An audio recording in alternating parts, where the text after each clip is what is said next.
Second, I wanted to thank the Jacques Delors Institute, where I have been lucky to be part of the board of the Jacques Delors Institute. And for me, it has been very, very important as a person to be part of it. And probably I start by that, because I think that days that we're living in Europe are days where moderation is probably the biggest asset and the most difficult thing for a politician to be. I've been a moderate politician all my life, and I think that Jacques Delors and the Institute represent for me that force of moderation, winds of moderation. And you know, when you are a mayor, more than any other political entity, you understand moderation. Because when you're in the streets, people come to you and they don't care about your ideology. They don't care if you're left or right. They want their problems solved.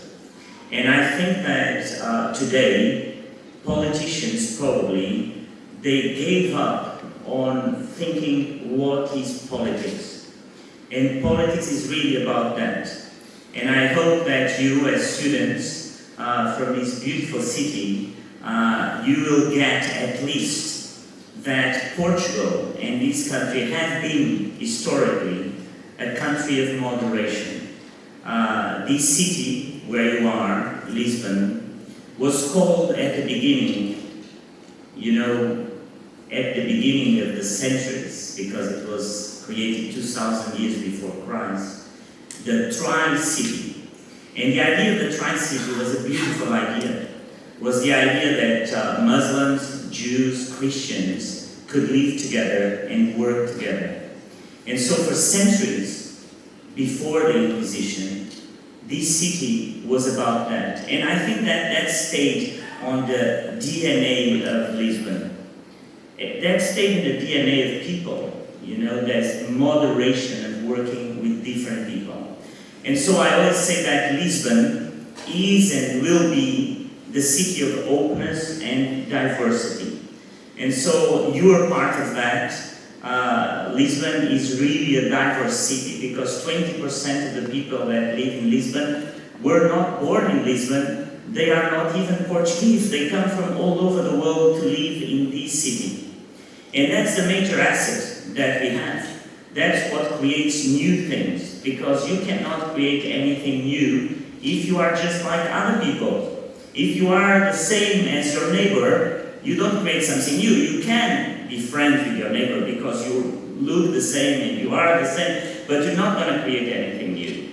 And I think that the beauty of Lisbon and the beauty of what we've been creating in terms of startups and scale-ups and technology and innovation comes exactly from that diversity of the city. A diversity of respect, of tolerance, of people talking to each other, even if they don't agree with each other. You know, I'm not from the same party as Elisa. We are from different parties, but we talk a lot. We have agreed on a lot. Sometimes we disagree, but that's the beauty of it. And so I think that for me, Lisbon, and I just want to leave you with this, because we'll come back and we'll have a conversation more in detail and you can ask questions. And I'd much rather do things where I answer questions than I do speeches. I think that my vision of Lisbon has always been the city of innovation, the city of culture, because that's creativity, that's jobs, that creation of jobs come from knowledge and culture, but then the city that takes care of people. Because without that, it's not a city. So for each euro that I invest in technology or in culture, I invest 10 euros in housing, in social care, in social welfare. And I think that this balance is probably the right balance for the future that you don't see in most parts of the world. And that's why when you come to Europe, when people come to Europe, they feel that's part of our DNA, and that's very important for all of us. So I really hope that these sessions will be for you an experience of not only talking about Europe, but living what Europe means by being in this amazing city of Lisbon, which I'm really privileged to be the mayor. As you know, I was a commissioner before, and now I'm a mayor, and so that gives me a totally different perspective about what the mayor is and is linked with Europe, that I think is so important for our future. Because countries are feeble, are weak, but mayors are strong, and mayors are the biggest allies of Europe. And we are the ones that translate the policies of Europe into the people. And if we understand that we have this link in between Europe and the cities, we can really change things. So this was just a little introduction for you, and to thank all my friends from the Jacques Delors Institute, the Secretary of State, that I will have the pleasure to sit down and talk a little bit more in detail. So have a good day and enjoy the session, and we are here for you, and Lisbon is here for you. So thank you so much. As we come here together today, Europe is standing at a crossroads. The rapid changes brought by digital transformation and climate change are reshaping our societies. The call for regional cohesion and social progress has never been more urgent. It's crucial that all regions can thrive and face these changes for a united and resilient Europe. We are thrilled to have a special guest today, Ms. Elisa Ferreira, the European Commission for Cohesion and Reforms. Her responsibilities are wide-ranging and impactful. Mrs. Ferreira ensures that regions most affected by digital and climate transitions get the support they need through initiatives like Just Transition Fund. She also works with European lawmakers to create solid plans and budgets for the long term, ensuring funds are used effectively and wisely. Ms. Ferreira's work also supports regions and local authorities in developing programs tailored to their needs while aligning with the EU common goals. Work for the future for our cities and rural areas, leading efforts to provide technical and financial support for reforms in the member states. Additionally, she coordinates assistance for countries preparing to join the euro and works on critical financial agreements to promote economic stability and growth across the EU. So, Mrs. Ferreira work has a direct impact on all of us. On today's session, present a unique opportunity to hear directly from the Commissioner. Following her keynote speech, we'll have a Q&A where we can ask questions and share your thoughts. This is your chance to engage with someone who is actively shaping the future of Europe, and your questions can truly make a difference. So let's make it count, and without further ado, please join me in welcoming Ms. Elisa Ferreira. Thank you.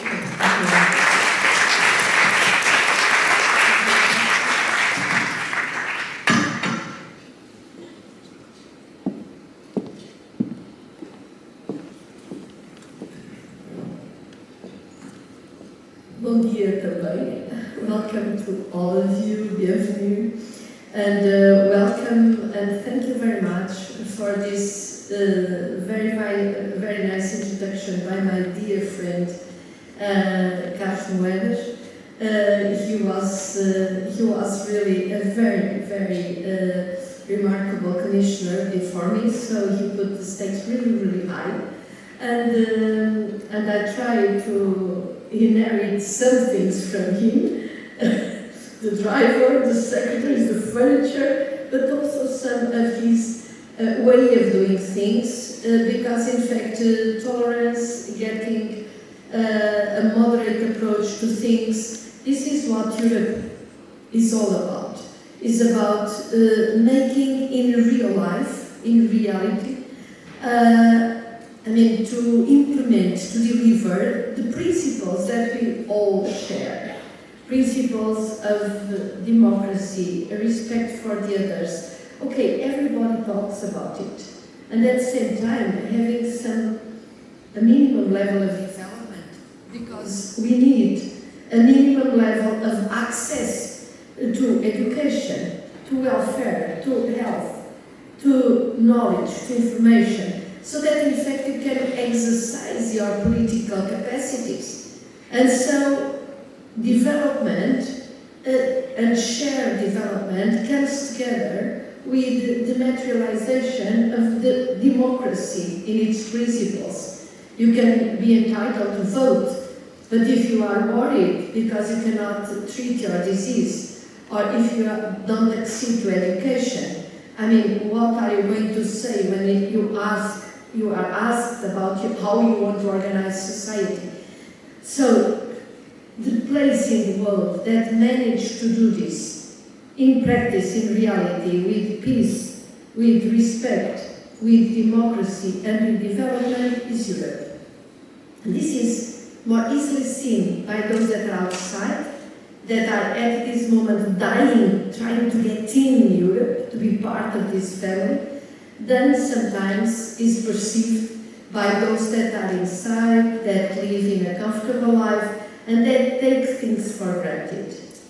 So this is my first words, picking on the concept of tolerance, of moderation, but also, I think this event is particularly relevant, and I must thank all the participants, but in particular the organizers and the Jacques Delors Institute, and I see here a lot of friends, I'm not going to mention all of them, lots of guests, lots of people that have been working together, because we need these values to be shared by the young generation, by all of you. Because in fact, some of the things that a lot of us had to fight for, they were so evident that peace was really a value.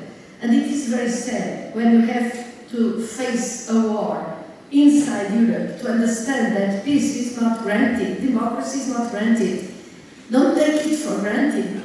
But somehow, young people, young generation, they look back. I used to do that. My father used to speak about the Second World War or the Spanish Civil War, and I would just say, okay, but let's move on.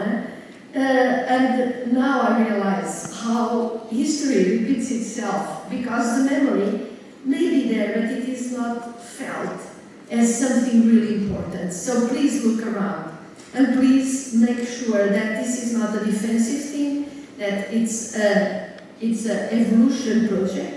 One of the beauties of Europe is not, we didn't get together and say, okay, we are going to have a federal state, the federal states of Europe. We didn't do this. We went step by step, and we react as things happen in order to make sure that we protect and that we continue what we really want to keep, and this is our common values. But it's very difficult because we enlarge, because we change the policies, and so we really need to make sure that we are always adapting and adapting and adapting. And for instance, I give you an example. The COVID, asked a lot of initiatives from this commission, and we ended up supporting vaccines and making sure that vaccines would reach everybody at the same time, if people so wanted. And health was not specifically a competence at the European level. It was a member states level that were responsible for health. So we adapt. So we are not talking about protecting things in a rigid way, but making sure that at the core of a dynamic agenda, we keep and protect our basic values. And in fact, Europe is being challenged by a lot of very serious issues. Of course, we have, and I already implicitly mentioned it, the geopolitical agenda and the need to be prepared to face a very unstable external environment that doesn't necessarily share our joint values. We thought we all want to go for peace, but then all of a sudden we realize that not everybody around us thinks the same. And so we have got to prepare for that. And at the same time also, we want Europe to go on surviving economically in a world that is more and more aggressive, and where new partners always come in. So Europe has got to be aware of the geopolitics in all the different shapes of the issue. There is another issue, and this is, we often call it, that is another way to look at this, is the new industrial revolution. So what are the assets on which we can anchor a future competitive Europe? It requires a lot of know-how, digitalization, so we use the internet now for almost everything. We have all sorts of new technologies. We have everything anchored in clouds. The war is based on new technologies. So there is a lot of new elements that we have got to bring into the picture. Digitalization, the new industrial revolution. There is another important aspect that all of us are facing. It's the real climate change. And of course we are doing a huge effort trying to help to cope and to develop new technologies for the future. Cities have a very important role to play. How you organize a city so that the impact on the problem of going on, creating a heat wave is stopped. So new technologies, this requires a lot of know-how, this requires a lot of capacity, it requires a lot of investments, but we have got to change everything. In the way our choices for consumption, the way we move around, the way we heat and we protect the temperature inside our houses, how we decide to do the sources of energy, to choose the sources of energy, so it's a huge thing. But at the same time, the impact of climate is already here. So when we have these funds that I'm in charge of, we have got to be aware of what will happen. So there are regions that will risk becoming a desert. So we have got to see very carefully how to manage water, how to use water. There are other places that will very, very probably be flooded very easily. So we have got to look very carefully at what is happening. And of course, the other aspect, the other challenge I want to share with you is demography. And demography is really a big, big challenge in Europe. Not only in Europe, but particularly in Europe. I mean, there are lots of components in this. There is one good side. People now can live much longer than before. But also there is another negative aspect, that is we are not offering the young people that really want to have kids sufficient conditions for them to have kids. And in fact, the kids are becoming a very expensive investment and putting things in a very material way. And the truth is that more and more we have aging people that that need care, and fewer and fewer people capable of producing the wealth that can give these good conditions to the less young ones. And our estimates are very complicated because they create a lot of discomfort, because if you take if everything goes without change, in the year 2050, we estimate that we'll have less 35 million people in Europe in working age. So 35 million less is a big country that will disappear. So from all of us. So this is in fact why I think that young people that are interested in these issues, that are interested in our future, are the essential ingredient for us to survive as a community, to survive as people that really can play a positive role for ourselves, but for the rest of the world as well.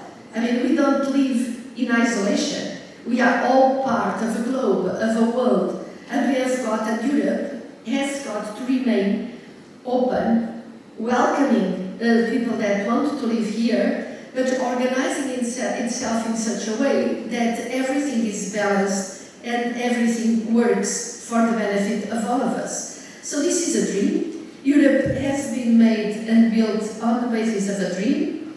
Some people say that utopias are just dreams, but I think sometimes dreams can materialize. And for 80 years, this Europe, had no wars, had prosperity, had freedom, had respect for human rights, and so we just have to make sure that what we have done so far is kept, is developed, not in a frozen way, but in an evolutionary way.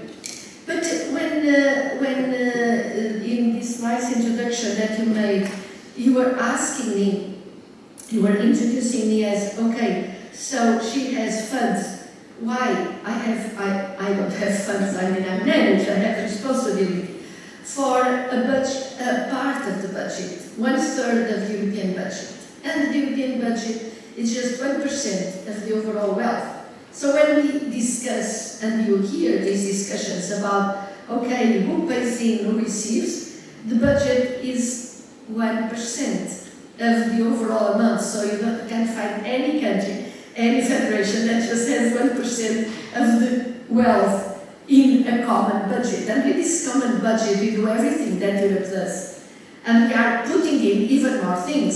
We want now to have defense, we want to have health, we want to have an industrial policy, we want to put more and more things. We have got to think how to live with this budget.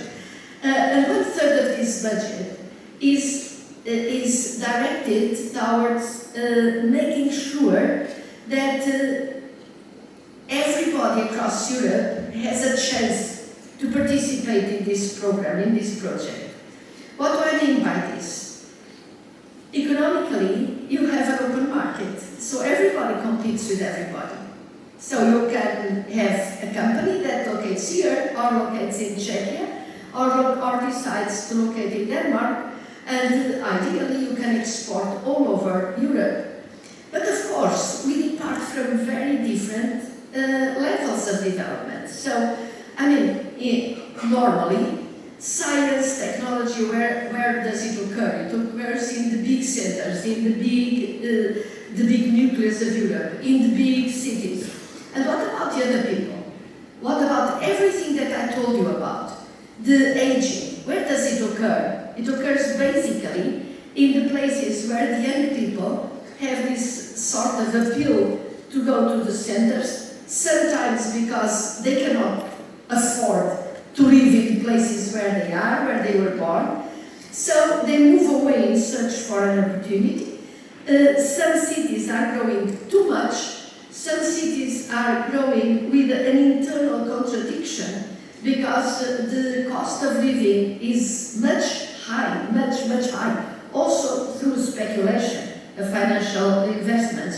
But the cost of living is very high, the real estate is extremely expensive, but at the same time these people go there and they cannot afford enough strong wages so that they can afford and have a proper life. So they end up going away, moving somewhere else. So everything that I was describing, from climate change, where you have the investment in new technologies, is done on territories and on people. So territories matter. So the ideal would be that across all Europe, we stimulate the development, we support the development of certain multipolar kind of dynamics that can really offer all over Europe conditions for people to have a proper life there without having this permanent brain drain, aging, and desertification of a lot of areas in Europe, because this also creates a lot of frustration. And there is a correlation between stagnation of growth, of dynamic, at the most developed areas, in the lower areas, in the middle areas. This stagnation causes frustration and fear in people. You are very young, but your parents, if they have invested in your education and then they see that you have got to emigrate, to go away, because, you cannot find a proper job that is well paid, then they become frustrated. And when they become frustrated, they often blame it on this, on that, but they tend to go along with people that tell them, well, I'll protect you. don't worry, I will protect you. And we have seen this in the 30s in Europe in particular. So they offer a solution that is no solution, but they say, I protect you. So cohesion policy is exactly this, is not transfer money forever, but to try to analyze the different territories and people that are there, making sure that you create conditions for something that our dear friend and leader of this event, that is Enrico Lenda, described in a very nice way. He said there is the right to move, but there is also the right to stay for those that want to stay. Because otherwise we are not going to stop this hemorrhagic thing.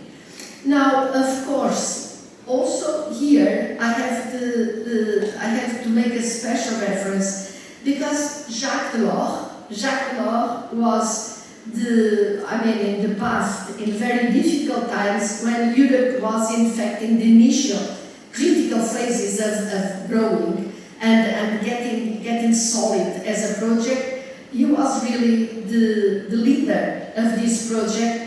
He had the place at that time equivalent to Ursula von der Leyen. He was the president of the Commission, and in fact he was very, very attentive to this need to guarantee that cohesion is there. So he said, every enlargement of Europe, every deepening of Europe, deepening means going from a single market, for instance, to a common currency, requires more effort that has got to go together with it in cohesion. Because giving people the conditions and regions the conditions for everybody to play the game, everybody not to be excluded and to be sharing the game. And so this is why I think Jacques Delors is someone that, Europe owes a lot to him, because the founding fathers, of course, had this dream, this utopia, but then going through the details of it is really not that easy.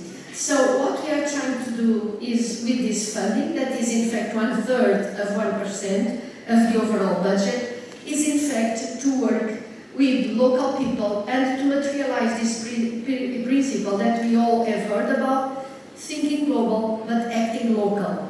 And the condition for the performance to be as we wish, so to look at each region, to look at it, to see what does this region has to offer, if we put in the right ingredients. And we always find something interesting on which we can anchor a development strategy. There are regions that have a very industrial background. There are regions that are wonderful cities. There are regions that are betting on strong agriculture, wine, olive oil, cereals, milk products. They can really grow like this. There are regions that are anchored on sustainable tourism. There are regions that are, you have got to look at them. And then you say, okay, but I need to invest in untapping this potential. And to untap the potential, first of all, you need to have quality in the diagnosis, quality in the proposals, but then you have got really to have the money to invest, to do this initial investment, because you have got to solve what is blocking this potential development. And this is what we have been doing since the origin of the European Union. Step by step, the cohesion policy has been evolving, but we need strong regional actors, national actors, and we need the countries to share this concept that if you just depend on one development pole, then you are fragile. As if you depend only on one industry, on one sector. You have got to diversify. And so the multipolar territorial development is in itself like putting all the engines contributing to the welfare of the country. And I think this is a very interesting concept, having a place-based, bottom-up approach to development. But we need strong local actors, and these local actors have got to be active, attentive, and capable of doing what they are asked to do. For this, we need young people also to get involved in the preparation of the projects, in the new ideas. And I visited during this mandate, I visited all the member states of Europe, the 27. I visited outside Portugal more than 90 regions, and I could see the energy that is lying there and the role that young people can have in developing and untapping all this that is a challenge, but also the potentiality. And in fact, only by doing this, we can combat all the risks that we are facing.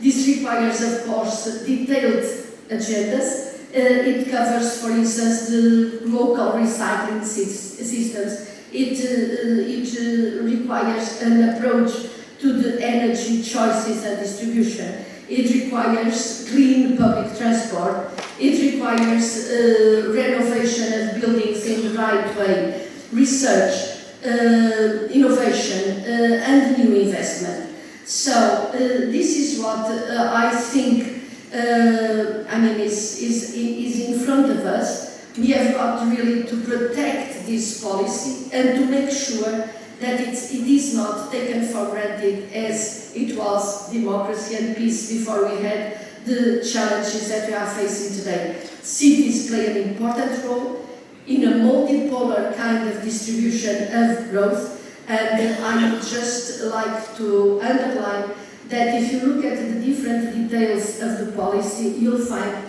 a lot of instruments that are very, very appealing to you, and we count on you for a future of Europe capable of giving you and for your future everything that you wish, in the sense of being part of a community that is in fact considered the most performing and the most successful in terms of materializing our dreams in the whole world.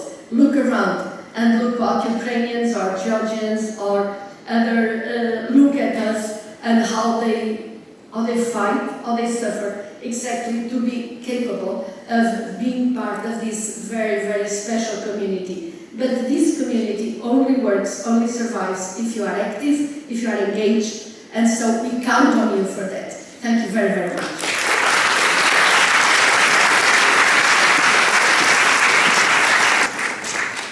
Well, thank you very much. Given that we have so many young people here today, what initiatives and how can they be active and engaged within the European offer, and how can young people not only get involved but also significantly contribute to these transitions that you mentioned before? Well, first of all, I think people have got to value the power of the votes, and what your choices, your votes matter. So I have lived enough to see how it is to be not allowed to vote. Portugal, more than 50 years ago, was a very strange country. And for instance, women that were married, it was the husband that had to vote.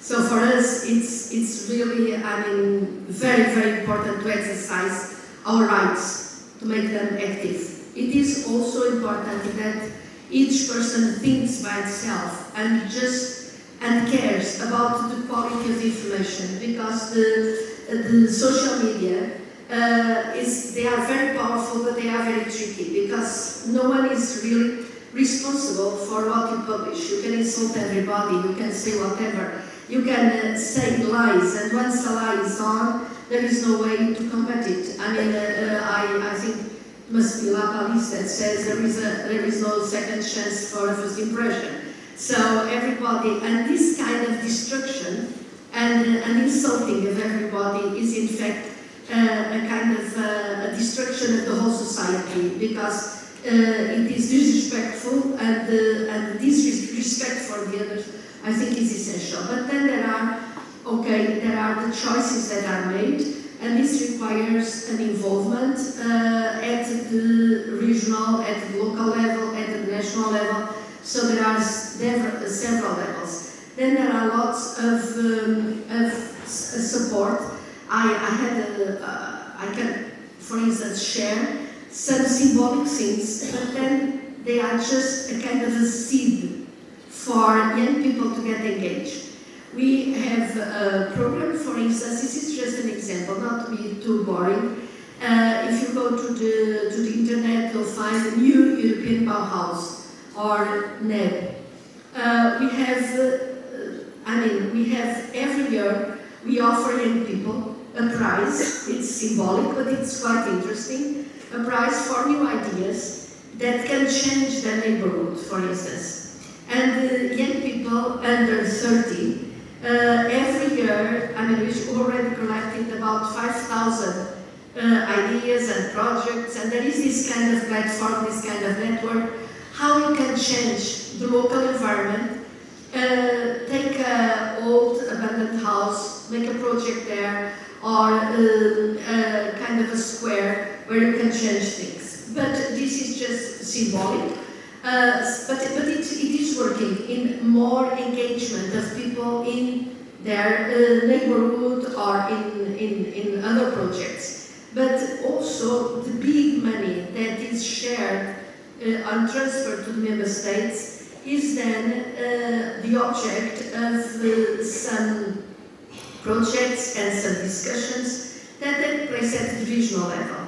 We have a monitoring board in which you can be present, you can speak with the managing authority of the funds, and you are most welcome in engaging, in proposing, in discussing, in being active members of the society. And I think it's all over all the different levels that I expect. And I always meet, when I go to these visits, I always try to meet young people, groups of young people, because they have ideas, and then you can just start new companies, start new businesses, have some extra course or research project. So the multiple elements that can really support your participation are quite impressive, and they are organized. So please keep checking in the internet, in the Commission agenda, what is available, because there is such a multitude, from training, education, postgraduate studies, and then initiatives in already active life. It's a multiple amount of things. The question, I think, is the attitude. It's to engage, it's to participate, it's to care, not to leave to the others something that is the basis of your life in reality. It's your life, it's the life of your friends, your children, your friends. That's what we are talking about. Thank you very much. I think this is actually very good for us to ask to the Q&A to the audience. So who wants to be active and ask questions for the Commissioner? We have in front. Thank you very much, and thank you very much, Commissioner. It was truly a bit louder. Thank you. It was really inspiring and really motivating. So thank you very much. Also, thank you for what you do. As Commissioner for Cohesion, do I understand correctly that you manage infrastructure development, for instance? Okay, so I'm just going to put an example. Last summer I was in Bulgaria, and I know we have some Bulgarian participants around here somewhere. This is just like one instance, one example that came to mind. But I was in a small town, and the pavements were so destroyed that you couldn't walk on them. However, down the middle of the road, there was a brand new bicycle lane that had been financed by the European Union, European funds. Now, I believe in the importance of bicycle lanes, of accessibility infrastructure, but sometimes these things are done wrong. I know it's impossible to follow everything, but what are you going to do as a commissioner to make sure that all these projects, where all the European funds are going to, that they're not being misused and that it solves an actual need? It isn't just like, okay, we need to invest in bicycle lanes just because we want sustainability and accessibility, but that is actually the best thing to do in that local town. And this is happening in villages and towns around Europe? Thank you. Well, great question, and thank you very much for putting it. I mentioned several times in my speech that we need to have quality at the local, regional, national, European level. How do we organize? I mean, there are two sets of funding. There are certain funds that they are not very so much in infrastructure, so to speak, that are managed at European level. The European Bauhaus is managed at European level, so we have a full competition. Horizon Europe or Horizon Europe is managed at Erasmus is managed at central level. Then the bulk of the investment, and we are in a democracy, so the choices that countries make matter, and they are kind of negotiated for a 7-year period. And why 7 years? Because we ideally would like that countries would select those projects that really are unquestionable, that are essential for the country, and that can survive the alternation in politics, for instance. Of course, sometimes, and then that it goes into the local level or regional level, and that you really, decide with the participation of young people, but also of workers, of teachers, and that you decide what is needed for that region. This is the logic of it. Sometimes reality is not what we want. So the money that is allocated to that sort of infrastructure is a contract between the European Union and the country.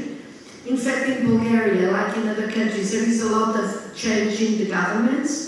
So I spoke with a lot of governments, and I see that sometimes the project change also. Projects can change, but ideally in a country like Bulgaria it would be important to have a minimum stability in the choices, choosing the investments that really are important for the country. For instance, I went to Vidin, near the border, near the Danube. I could see the need for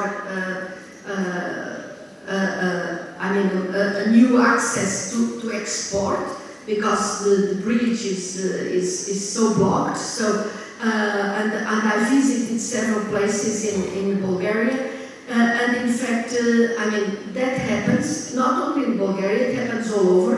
Sometimes also there is the need for intermediate level between central government and the local government, so that there is a sort of a vision at the regional level that can really give some development prone selection criteria.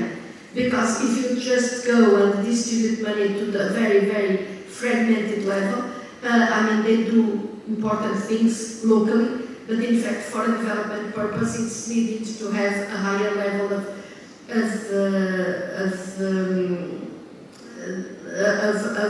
vision. So the quality of the decentralization, the quality of the governance, of the public service, also in the choices that you make are very important. Of course, we negotiate with member states for every period of 7 years.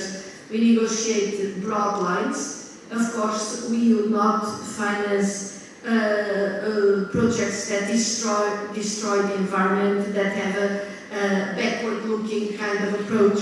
So in that sense, if you want to finance a cycling lane, it seems to be okay. The other aspect is a quality that we cannot control from Brussels, as is this the best choice for this money?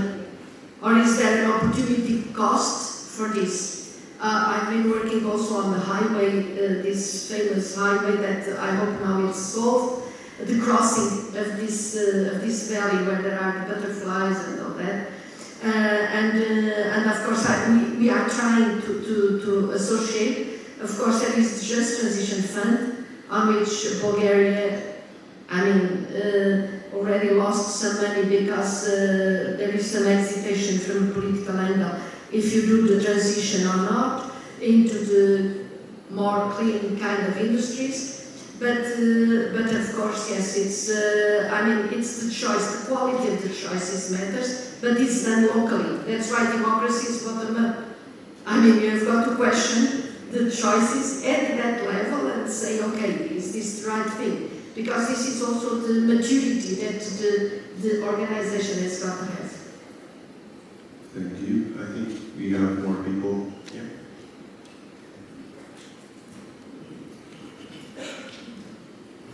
We need the mic.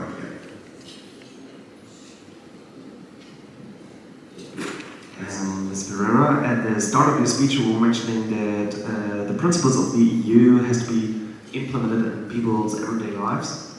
Yesterday we had a session about the European elections, which contained the idea that the European values don't count as much for voters as they should, and the European problems don't decide how elections turn out. So what do you think would be possible to change that, to make European values count a little bit more among the population across the EU? Well, it's another good question.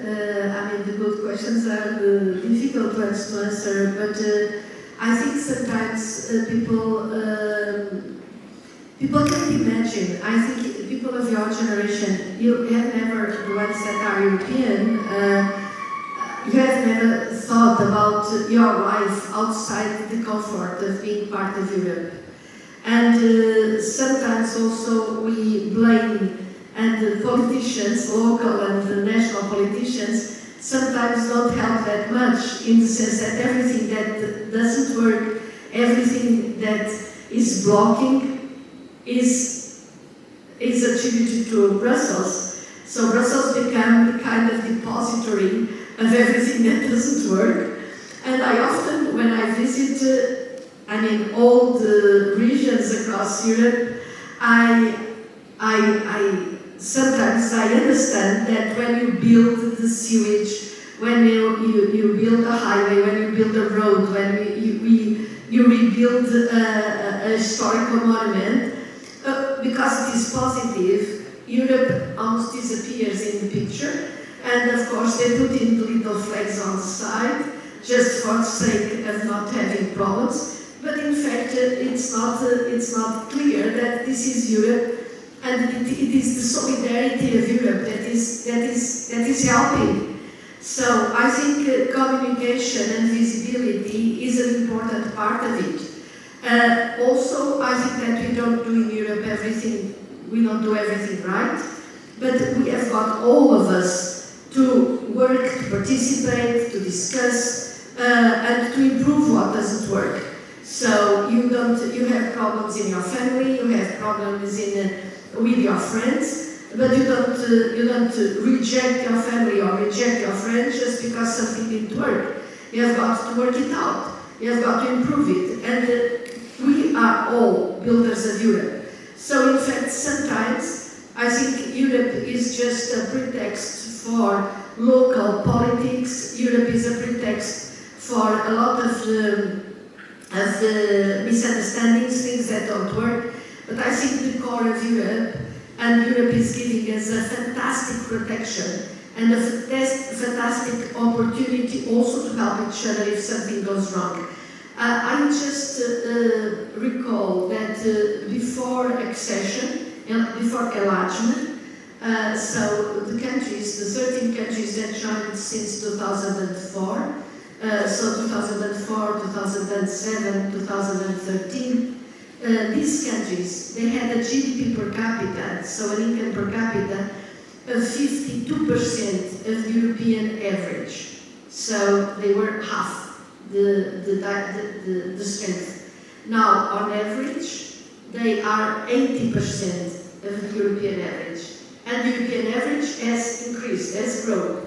So this is an incredible machine for convergence, even if there are wrong choices, or choices that are not the best ones. Maybe they are not wrong, but maybe they are not the right ones.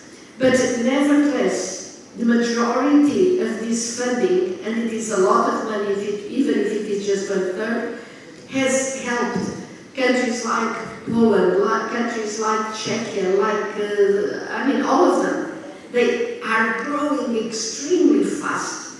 If you look at the Baltic countries, they are absolutely amazing in how they grew. And so this is the enlargement also of the market, of course. But there is nothing wrong about it, because also the countries that are considered contributing more than they receive into this 1% budget, of course, they pay in, but then they can sell and export to all these realities, to all these prosperous economies. The foreign direct investment is moving into that direction, and we all gain.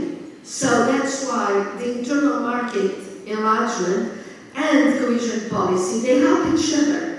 Even from Portugal, the biggest private bank in Poland is Portuguese, imagine, which is really the same thing from the building, the construction. Markets open. So this is development. They mean, some of you are from those countries, you will just measure it, or they win, but the other ones also win. And the winning of this project and the sharing is what matters, because then you have people that all contribute from all over Europe into the common welfare. So I think it's this kind of issue, but do we want or don't we want to keep the values? Because the values, this is a political project. It's democracy, respect for the choices of the others, respect, support to basic and important access to public services, giving everybody a chance, and respecting the individual and its choices, provided it doesn't endanger the common good. I think this is something very special. If you look around, you don't see any other big area in the world that performs as well as we are performing, with all the faults that we still have, I think. Thank you. I believe we have a young man here.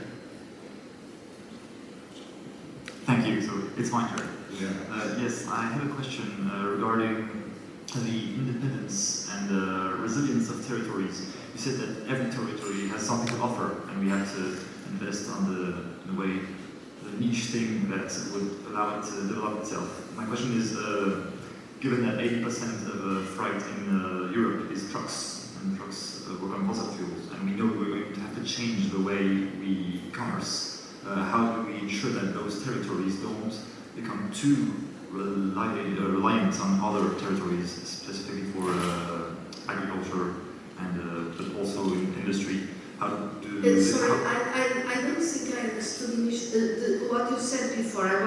You said some territories. You said trucks. Yes. Trucks. Trucks. 80% of the goods transported in Europe are transported through trucks who work on fossil fuels. We know that we're going to have to change things because we have less and less petrol, and we have the climate change issue. So how do we ensure that some territories can be developed, and it links also with the demographic issue when you say the right to move but also the right to stay. So how do we organize this? Is this something that the EU thinks, and how do national governments think the equilibrium between more cohesion and more integration, but also more local resilience? Yeah. Thank well, it is a common feature that isolation, physical isolation, is normally a problem for development because you cannot exceed easily.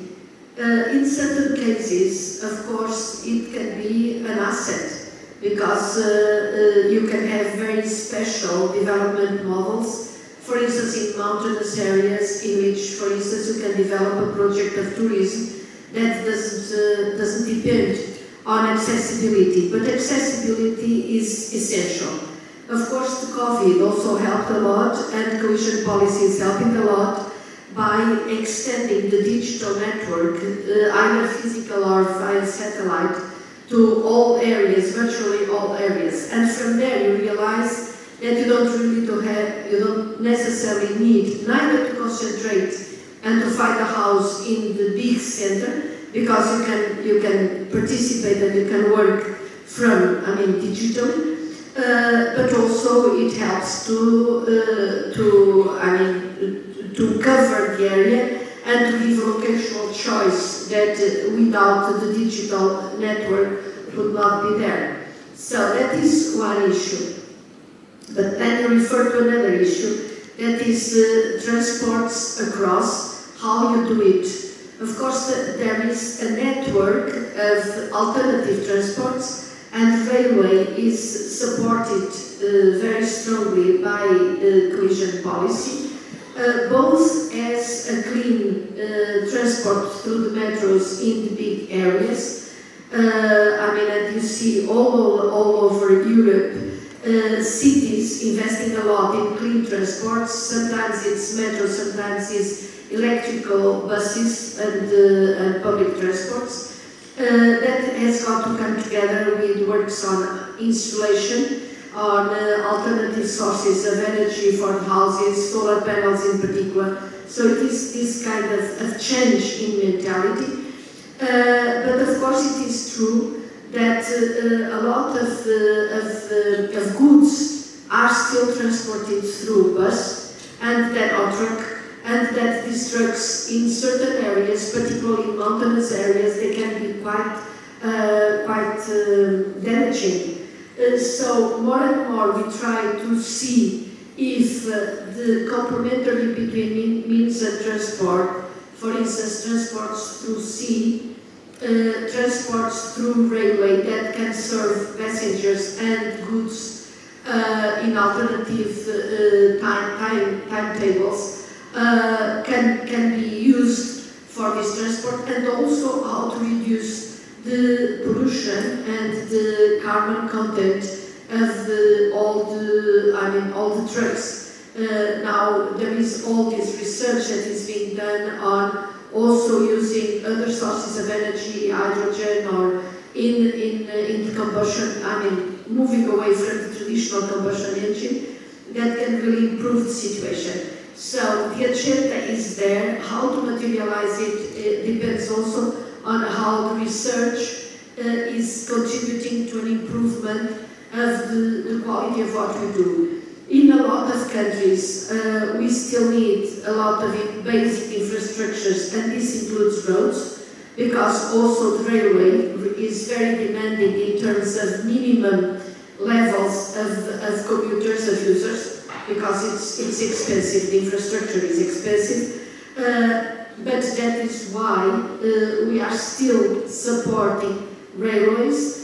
Roads, of course, certain countries still need them, but countries that have already been provided with basic infrastructure should move away and use the funds for value-added projects, for research, for innovation, for new technologies, and not use it for basic infrastructure. So once you reach a certain level of quality in the territories, then the important thing is that you move into the high value. But it is also important to note that for an area, for a region, you always need to have intermediate or medium-sized cities. They don't have to be big metropolis, on which you have to anchor the basic services that you require.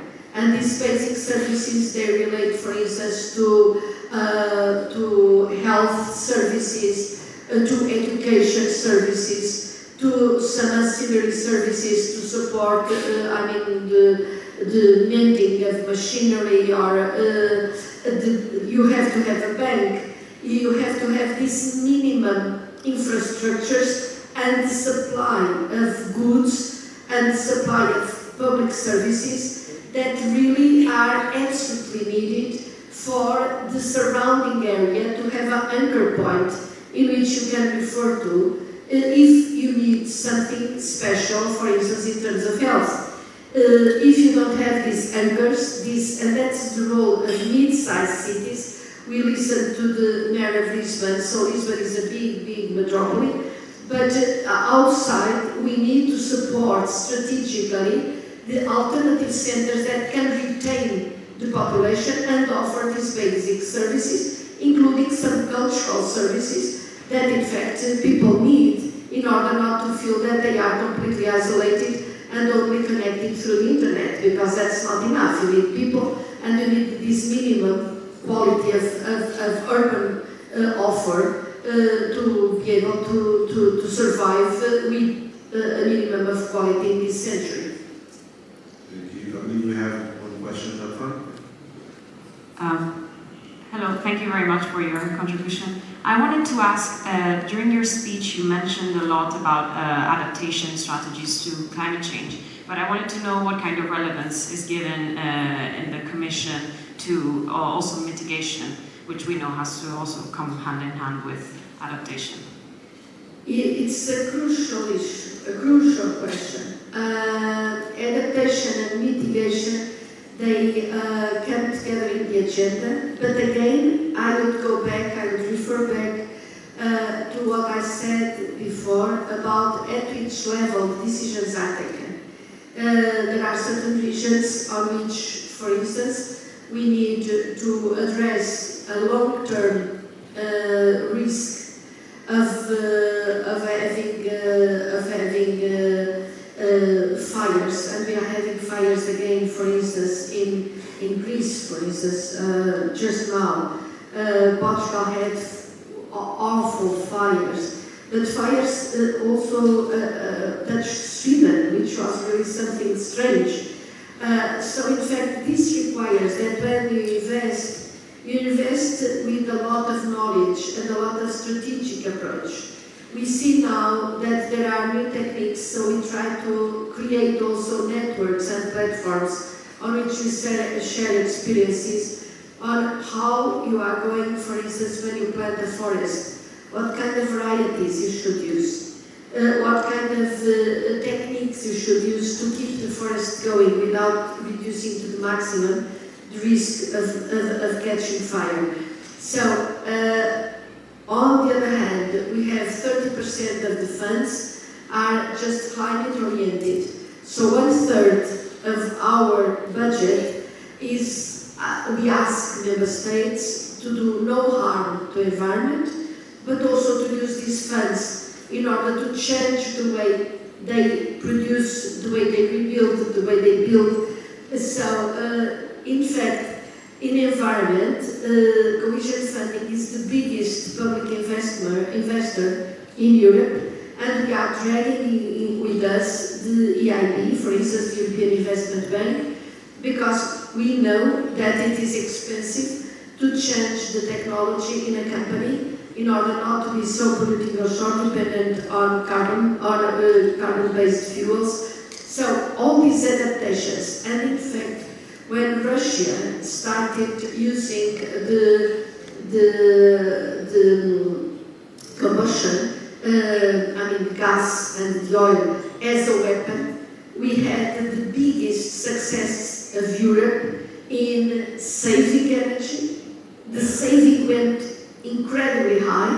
The renewables, the investment in renewables was amazing, and so we reduced to a very small percentage all the dependence of all member states on fossil fuels and in particular on imports from Russia.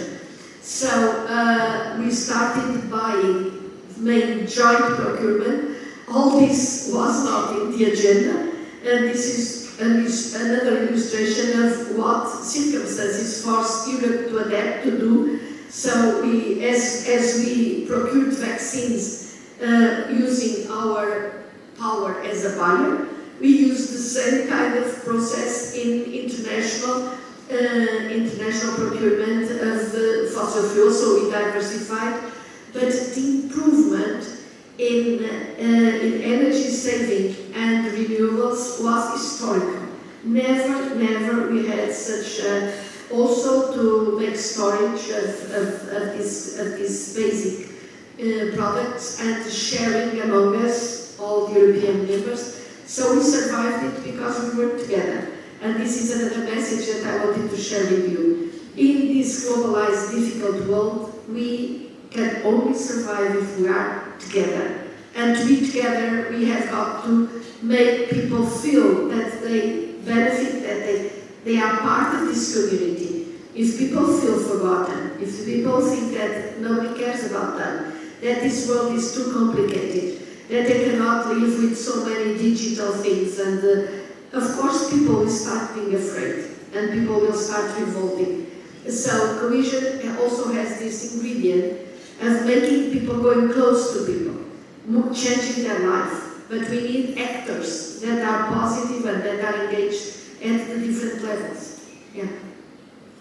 I think this is a great way to start our to finish our conversation. Sorry, to stay together. And thank you very much for your inspiring words. I believe we will have a coffee break for 15 minutes, and we'll be back at 10. Okay. Thank you very much.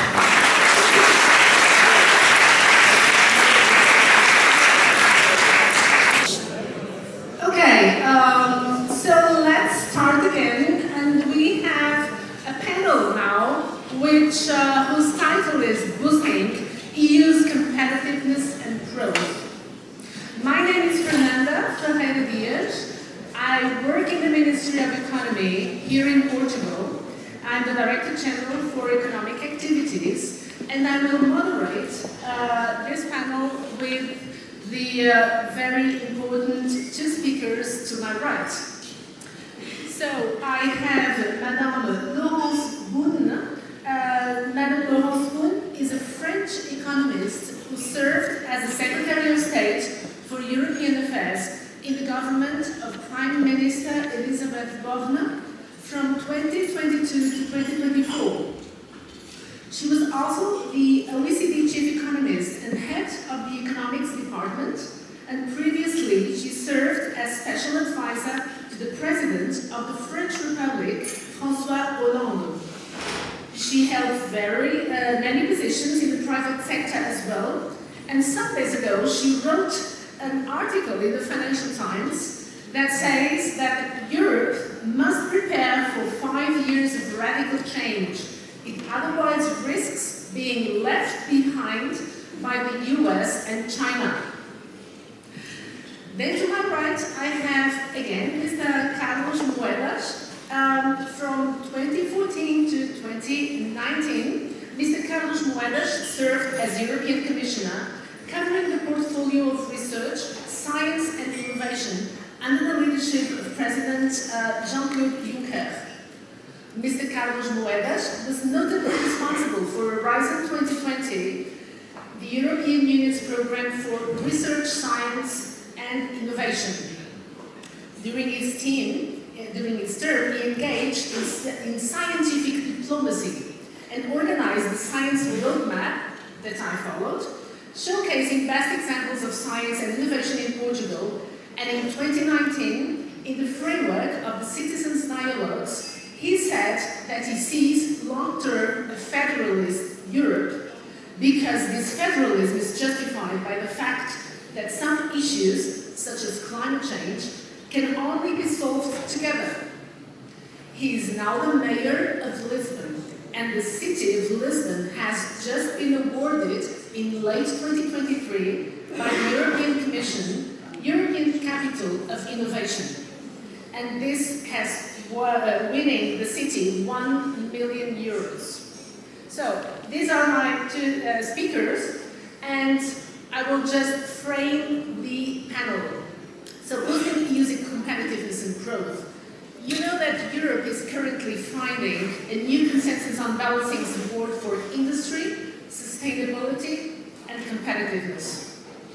Significant technological and economic and geopolitical shifts have taken place over the recent years, and this has impacted severely Europe's competitiveness and the European industry.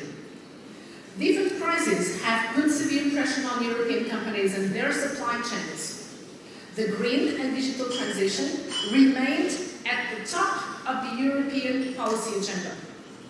And ministers have been decisive when it comes to strengthening Europe's competitiveness, increasing its prosperity and ensuring its leadership on the global stage.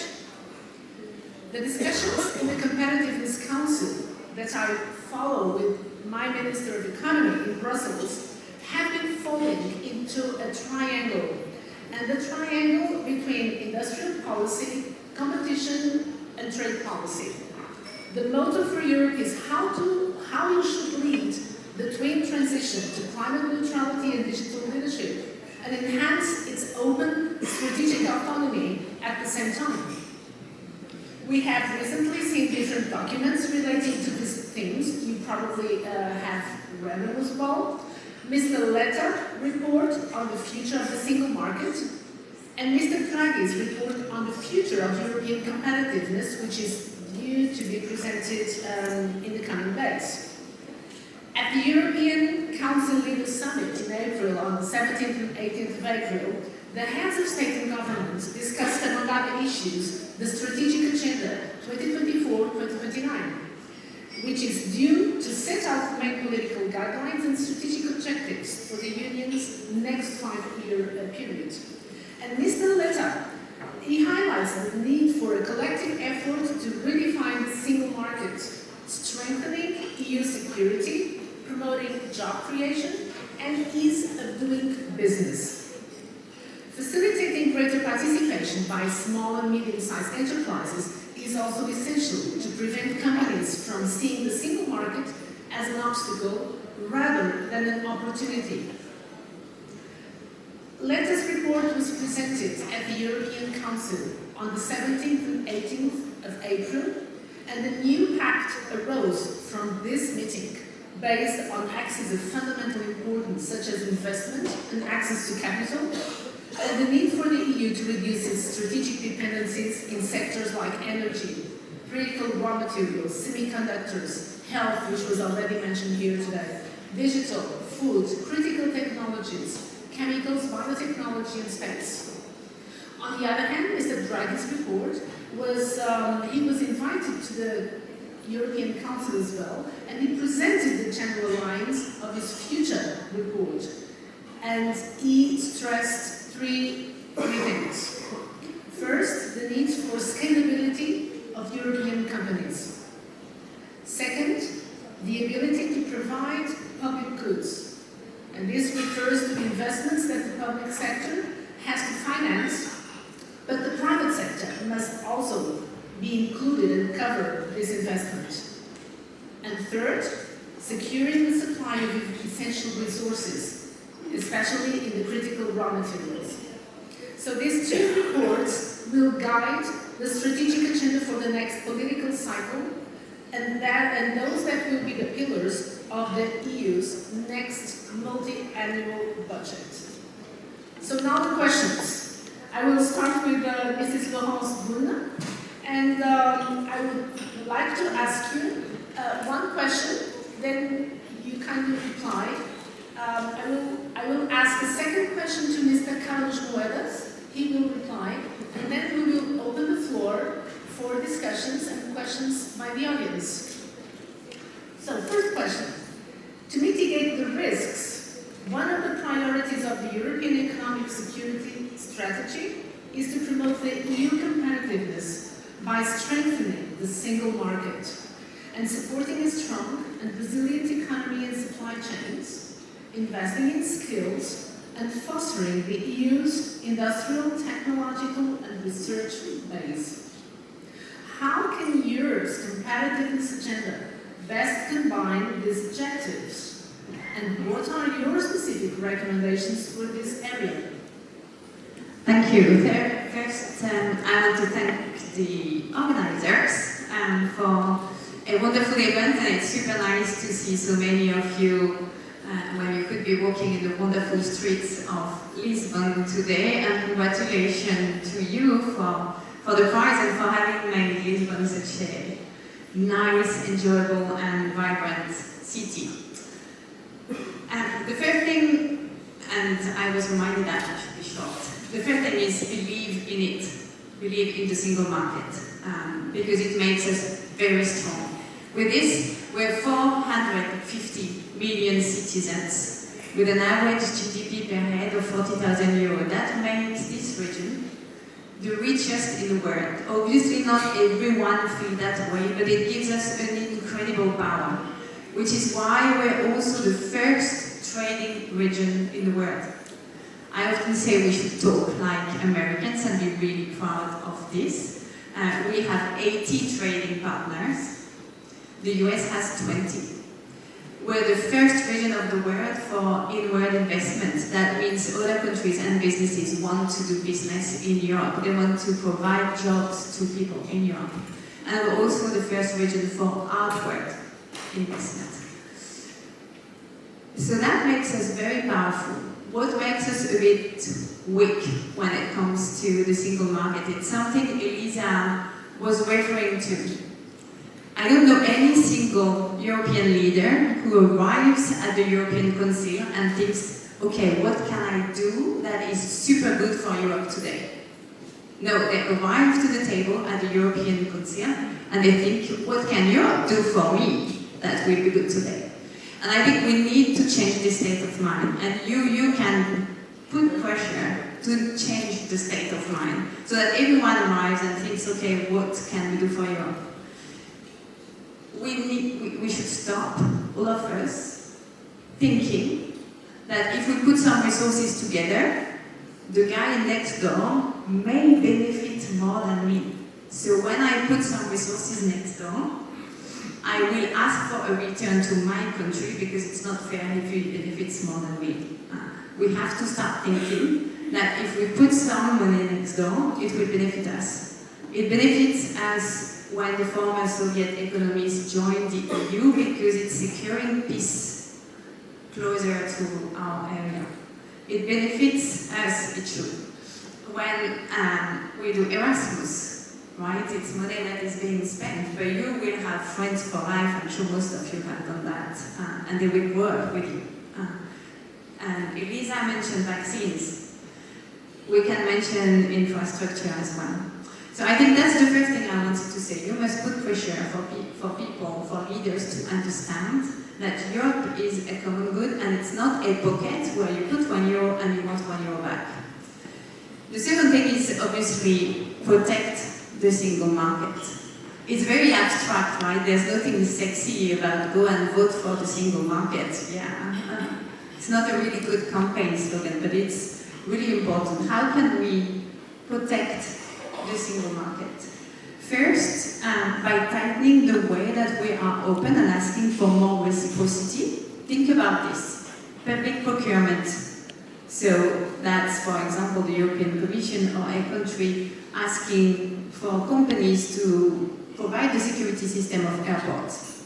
We allow all the countries in the world to compete for these businesses. But they do not do that with us. And I'll give you a very good example. 85% of public procurement in Europe is open. 15% in China.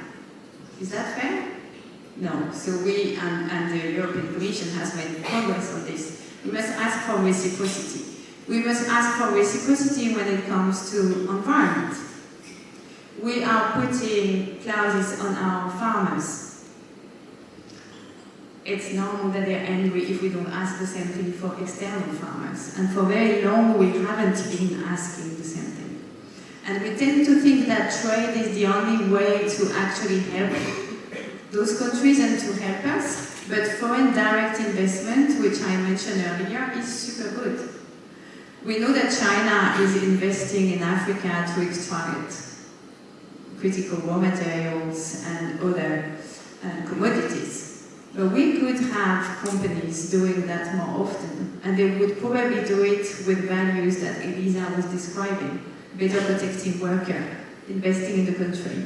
So the second thing to protect the single market and ensure that we have the critical raw materials we need is actually to ask for reciprocity in trade and then do some foreign direct investment.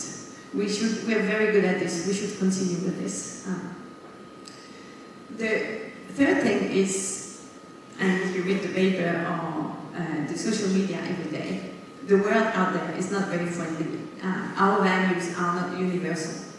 There are values. They may be universal principles, but not everyone abides by our values or our economic model of development.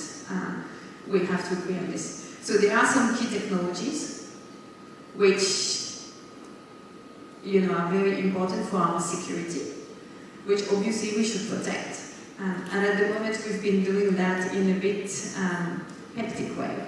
But we all realize what happened when this Dutch company, ASML, that is producing very specific, technical, highly important chips, decided to refuse to send some chips to China. We have to think about what we want to send abroad. We don't need to do the same as the US, but we have to know what we, with our values, we want to do. So that was the second thing, protect the single market. The third thing I think is, and I will have two more, that's all, energy. You talked a bit about it. Energy is the strategic asset of today. And we pay energy prices 2 to 3 times what the US or China are paying. We don't have fossil fuels. This is, it could be thought as being something bad, but in fact it's a luck because we can use renewable and nuclear as our own source of energy and being sovereign when we're producing energy. But if you refer to what I was saying at the beginning, we should stop fighting about nuclear, renewable, whatever. We need carbon-free electricity and we need a common grid for Europe because that will mean less demand and less waste of energy than if we are looking at our own countries and more security. Research and technology, I'm sure you will talk about it, so I will leave that to you. But for all this, and Elisa was talking about the budget, the last thing I want to say is we have this budget which is 1% of GDP. It's nothing, right? It's nothing. And 1/3 of it is for common agriculture policy, 1/3 of it is on cohesion policy, and 1/3 is for growth. Okay, what do we want to do for the next 5 years? We want to do the energy transition. We want to do the digital transition you will talk about. We want to allow more people to benefit from Europe by doing Erasmus, not only for master students, but all types of people. We want to support Ukraine resisting to Russia. We want to reconstruct Ukraine. We want to do enlargement. Are we serious? If we don't put some common funding where our priorities are, that just shows that we are not dedicated to what we want to achieve. So for me, the next 5 years will be key to increase the common investment that we do together. And then I want to apologize for my country, because we're not going to help a lot with this. Thank you.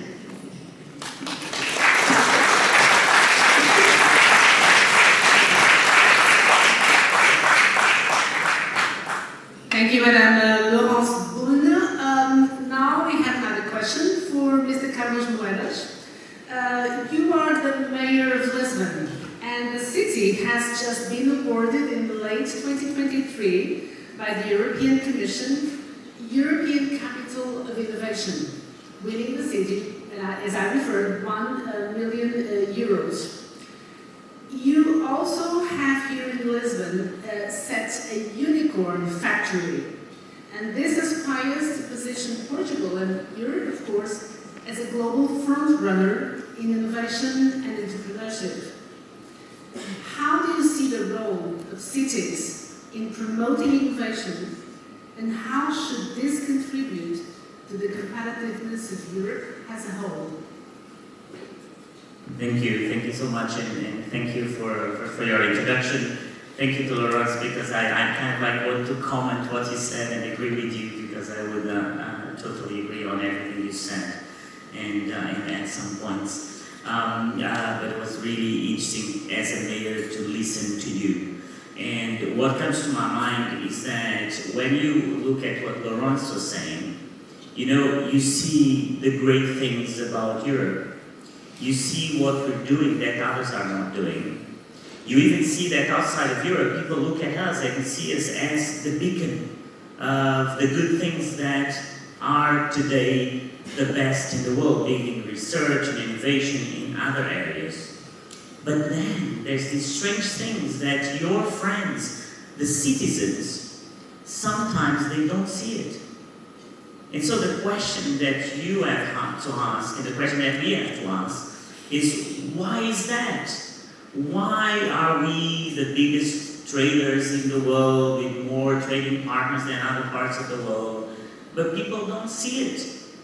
Why are we so good in some of these technologies, much better than others? If you look at green tech, I mean, Europe is much better than other parts of the world. I mean, I think Elon Musk is better at talking about it and making these presentations and talking about it in a way that connects with people. But we have the biggest green tech companies are in Europe. But why are we not talking about it? And I think the missing link for me has been this role of cities. The role of cities in connecting the message to people. And when I was a commissioner, I worked for 5 years with Mariana Mazzucato, that very gentle helped the commission for free in terms of getting the message. And we thought at the time that we were too far from people. And so we had to find these missions, like the moonshot, where people would understand really what we do.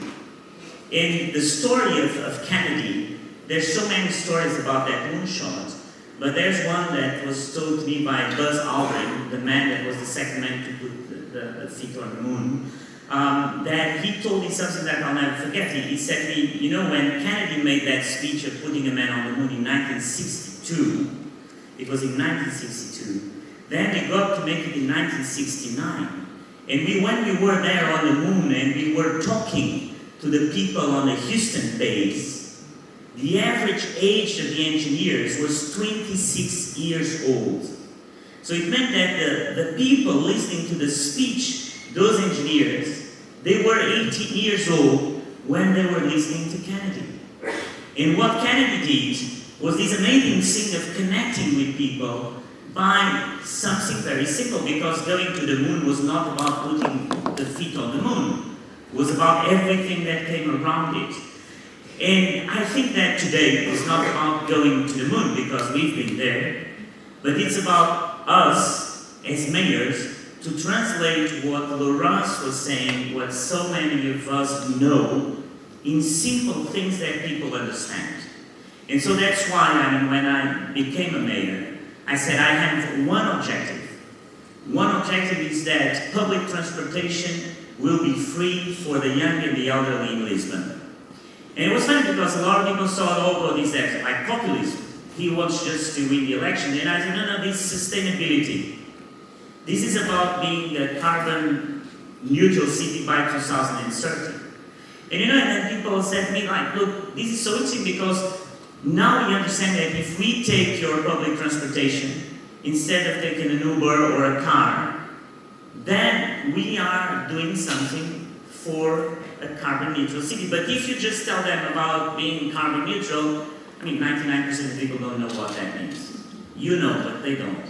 And they don't have to. I mean, they don't have to. So that translation, that for me was essential on the sustainability, was also essential when we had 1.5 million people here to see the Pope, right?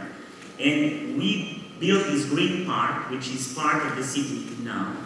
And I said, look, I cannot use drinkable water to get the park to be green, because that's outrageous. I mean, that's not what the Pope is saying, that's not what the European Commission is saying. And so let's get to the first wastewater treatment plant, and I'm an engineer, and let's use that water that at the end of the cycle, when it gets to the river, you cannot drink it, but it's not that dirty, and use that to water the green park. And then people came to me and said, oh, okay, so that's what you're talking, so we want to participate. And I think that my job as a mayor, and I think I'm not paid by the European Commission for this, so let's say it, I'm doing it for free, has been really to help the European Commission by translating it into words that people understand. And I'm proud of that, and I hope that others can do it. And in innovation, which was the question, I don't want to do the politician that doesn't answer the question. On innovation, I had this project when I was in the Commission that was so for me so dear to my heart, was to think about innovation as a process. Because innovation is not about magic. Innovation is not the most intelligent people around you that will have the best idea, because having an idea is very easy. You know, as a mayor, I tell you, I go on the street, everybody has ideas. And great ideas. But then how do you implement that idea? And so I wanted to translate a European policy that I had the chance to put in place, which was the European Innovation Council, investing in the process of innovation, and especially one thing that Laurence was mentioning was about scaling up companies. Because we've been investing a lot in Europe for a long time about getting more startups. You know what I said? I mean, in Lisbon, I want more scale-ups. And for that, I have to connect with Europe, and I have to connect with people with simple language. And so I want to create this idea of a factory, because innovation is like a factory. You get in every day, you have to work hard. Some days you don't want to work, but you have to do it. There's a lot of subjects that you don't know about because you have an idea, but then you have to know about marketing, you have to know about human resources, you have to know about production systems, and so let's get you into this factory. And I call it the unicorn factory because the objective is to scale up, so the objective is that you get to a big company. And then we went around the world inviting companies to come to Lisbon that are already unicorns. And you know, I don't ask them for a lot. I ask them to set up an office with 10 people or 20 people, which was quite an easy question because, you know, you can always put a subsidiary here and do a little show or something that creates dynamics. And when we started, we got these companies to come. They were not really, some of them were not believers, but some of them, they came with 10 people and now they have 300 people. And more than that, because the story is not about the unicorns are like 1 in a million. We're about all the other tech companies that came with them and created 14,000 jobs in Lisbon during 2 years. And those companies brought a lot of people like you that want to be in a moderate city, tolerant city, open city, and a city that you can be whatever you are. And you know, this movement helped Europe in the sense that most of these companies now are getting funds from the European Innovation Council. They are applying to grants at the European Innovation Council level. They are applying to equity, which was something that the Commission didn't do before the European Innovation Council. And so they are creating this trend of really going from being an idea to being a company. And that's the difficult road. I mean, difficult is not to start. Difficult is to keep doing it. And that for me was essential in the city. So, you know, I just to close here my answer, I really feel that cities are the translators of European policies. And a lot of mayors didn't get it because traditional mayors, I think I'm probably the first European commissioner to become a mayor. I hope that Elisa will somehow be a mayor at some point too. We can be too in the country. Because then you can bring it back to the country. And mayors, they were traditional people that just work in local politics. And I think that, as I think Elisa was talking about this global and local, I think that the point now is how you connect local to global. And I think that we are on that path, and I think that the new generation of mayors is doing that and creating these links. So that's a little bit in a nutshell what we're doing.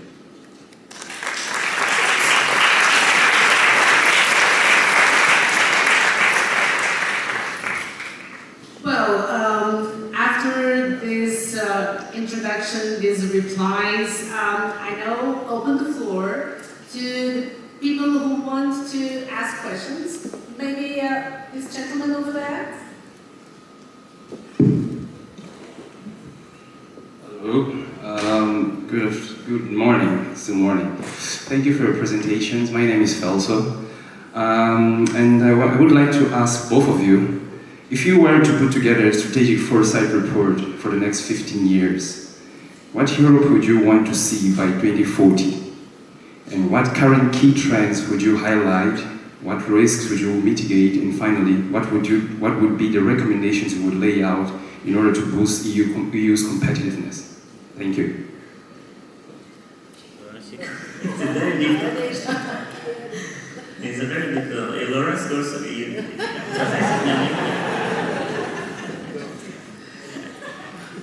So I think we should avoid reports.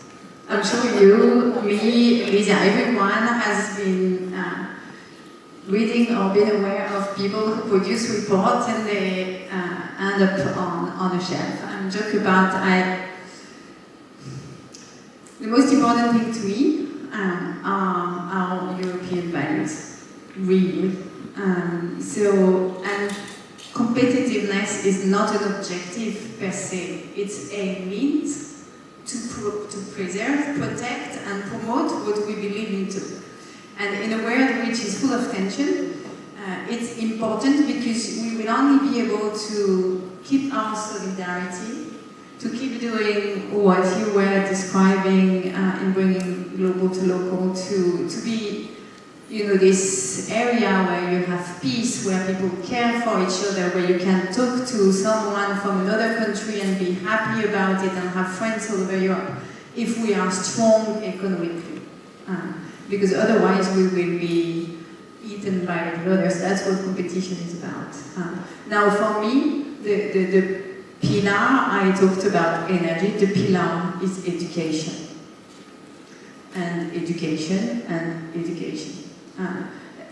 How many times has Carlos said, I want to translate things, I want to make them simple for people. But everyone can understand, everyone should understand. And Portugal, correct me, you and Elisa if I'm wrong, but it's the country that has managed to raise the level of education the fastest with Poland in all the OECD countries over the past 10 years, 15 years. So to me it's this education. And the second thing is what I was insisting on. Let's stop talking about how much money we pay to Europe and how much we get back. And that's not what we want. We want the best researcher in biotechnology to be in Europe. We want the best researcher in very complicated tech to be based, and artificial intelligence to be based in Europe, because we want those artificial intelligence to actually reflect what we believe into, our values. And for this, we need education, much better education. And when you think that in some European countries, the budget dedicated to education is less than the interest payments of the debt, we have a big, big issue. I think that your question is really difficult, but I'll tell you what I think looking into the future. Contrary to what you would think, you are at a wonderful moment of the world.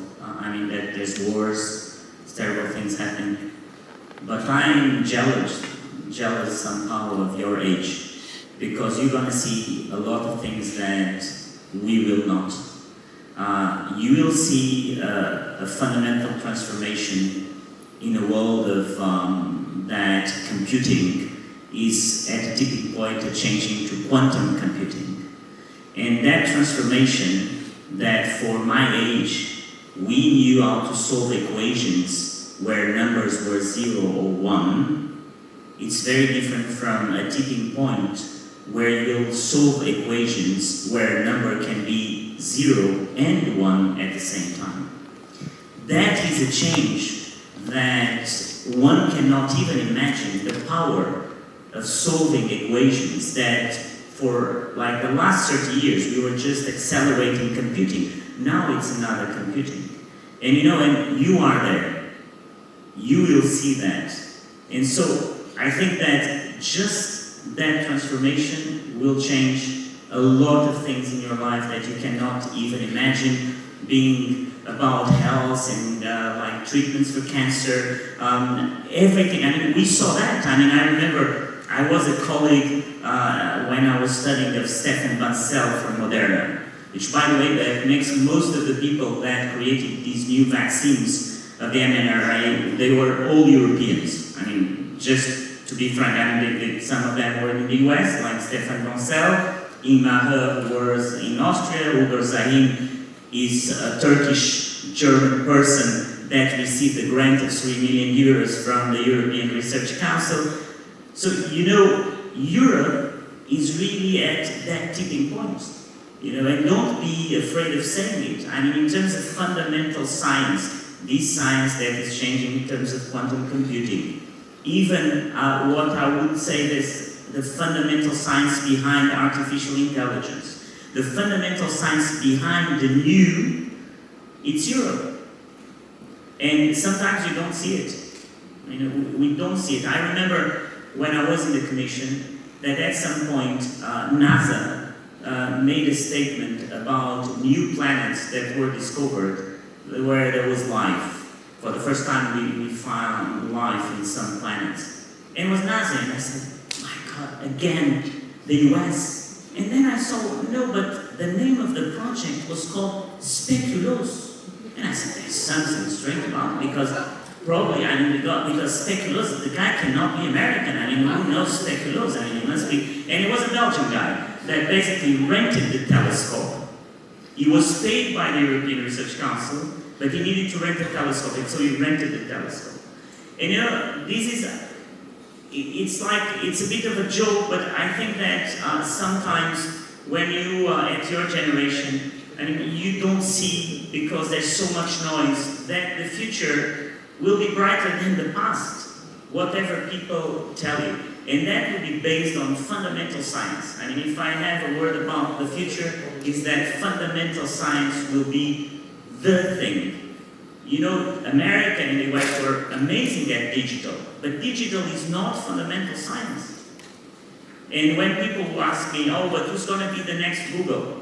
We don't mean not the next Google. Google was what Google was for the digital world.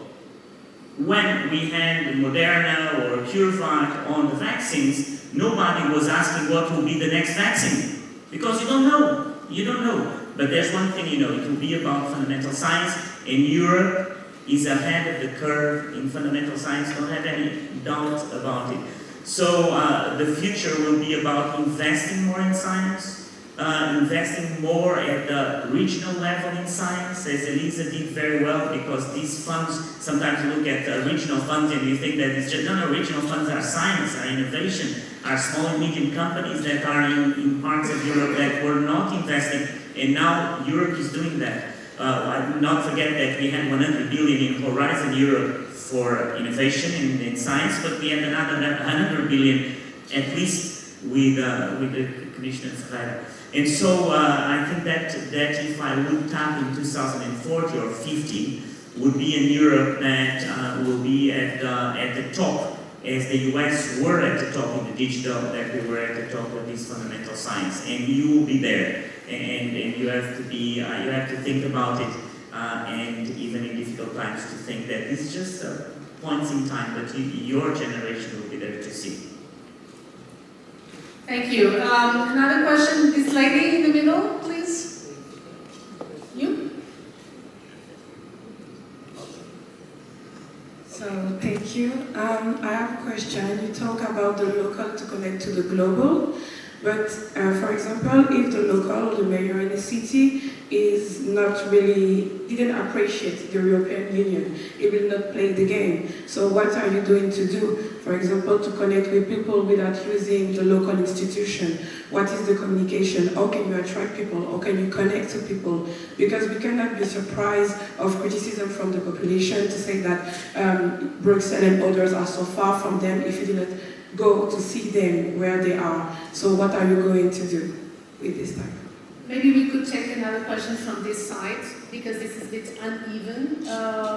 Maybe this lady in the front, then one more from the back, and then we have to. Thank you for both your speeches. I just wanted to know, in regards to supply chains, now with COVID, we all know COVID has exposed vulnerabilities, especially in the EU. With the supply chains, we've seen how we're very reliant on international networks, and also the shortages in medical supplies, semiconductors. I'm from Spain, and we've all experienced this. And I just wanted to know if you've identified any weaknesses on supply chains, and if you're trying to manage this in the eve of maybe another pandemic or another circumstance like this? Maybe a last one from this side, and then I pass the floor to the speakers. Maybe this man over there, yeah, gentleman. Thank you for being here, and I wanted to come back a bit about what you said about Europe being very good in science and for innovation. And I don't know, it's just that I have the feeling that even though we are good for research, there is something that is moving very fast and that I feel we are missing a bit. I mean, in my field, which is AI for biotech, like there is a current trend, which is China is accelerating very fast. The states are accelerating very fast in terms of research, academic research, but also in terms of startups. We can see startups that start with like already tens or hundreds of millions from the start, which is something that we never see very rarely in France or in Europe. And so there is clearly something that, I don't know, from my small perspective, we are missing right now. Like, there is an acceleration that we cannot cope with right now. And so, what is Europe missing to be able to stay in this game? Because we have scientists, but, I mean, part of people that I was studying with are just going to do their research in the States. The engineers are going to work, I mean, if they remain in Europe, it's going to be in London. It's a bit sad, but it's kind of the fact, and we are missing something.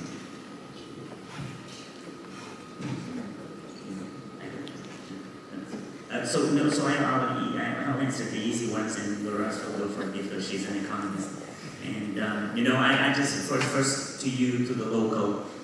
I think that if you look in Europe, I would say that the majority of mayors, by the job that we have, we are moderate, and I know mayors from a lot of different political parties, but when you are in contact with people every day, you have a very different relationship with politics than national politicians. So that's number one. Second is that Europe, and I think that it was a mistake, always put all the eggs into the national governments. But the national governments, don't have a lot of interest in praising Europe. If you get something from Europe, you say, oh, this is me. If it's negative, you blame Europe. And if you look at the story of Brexit, was a lot of that. For ages in the United Kingdom, everything that was negative was Europe, everything that was positive was the national government. Mayors are in a different position. And if Europe had invested in the relationship, for instance, in the UK, with the mayors, more than with the national government, things probably, I don't know, could have been a little bit different. And mayors love to go to Brussels. Mayors love to organize something with the commissioner and praise Europe, because we are in the everyday, at the level of politics, that we are happy to have these big people from Brussels that come and help you. And so that's why I'm very, very focused in this relationship in between cities and Brussels. And I think there's so much to do. I mean, there's so much to do. I mean, there's a world out there. And that President Ursula von der Leyen, she receives head of states, but she doesn't talk to cities in the same way. And she probably should invest a little bit more in the second mandate with mayors and cities, and I think that will be a big change for Europe. So in your question, of course I find a lot of people that are upset with Europe when I go on the street. But I think that when they talk to the mayor and I tell them, look, you know what, I'm building now 560 million of housing in Lisbon, 560 million euros, that I'm building housing for people that cannot pay rent because of Europe. It's not the national government. And they say, you are doing that, and is it money from the EU? Oh, okay, no, sorry about that, oh, thank you for that. And I think that this language, I think that populists use very simple language, and plain language, without solutions. We also have, somehow on the mainstream politics, to start using, in a way, simpler language. And so people would say, no, we are now dealing with the next generation Europe, and they are financing part of our housing program. No. Europe is paying. You know, there's 560 million from Europe coming to Lisbon, doing your apartments. And so when I go to these municipal neighborhoods, and I look at how, like some apartments that were destroyed or closed, and I put money to refurbish it. I go there and I go with a little European flag. I say something about Europe.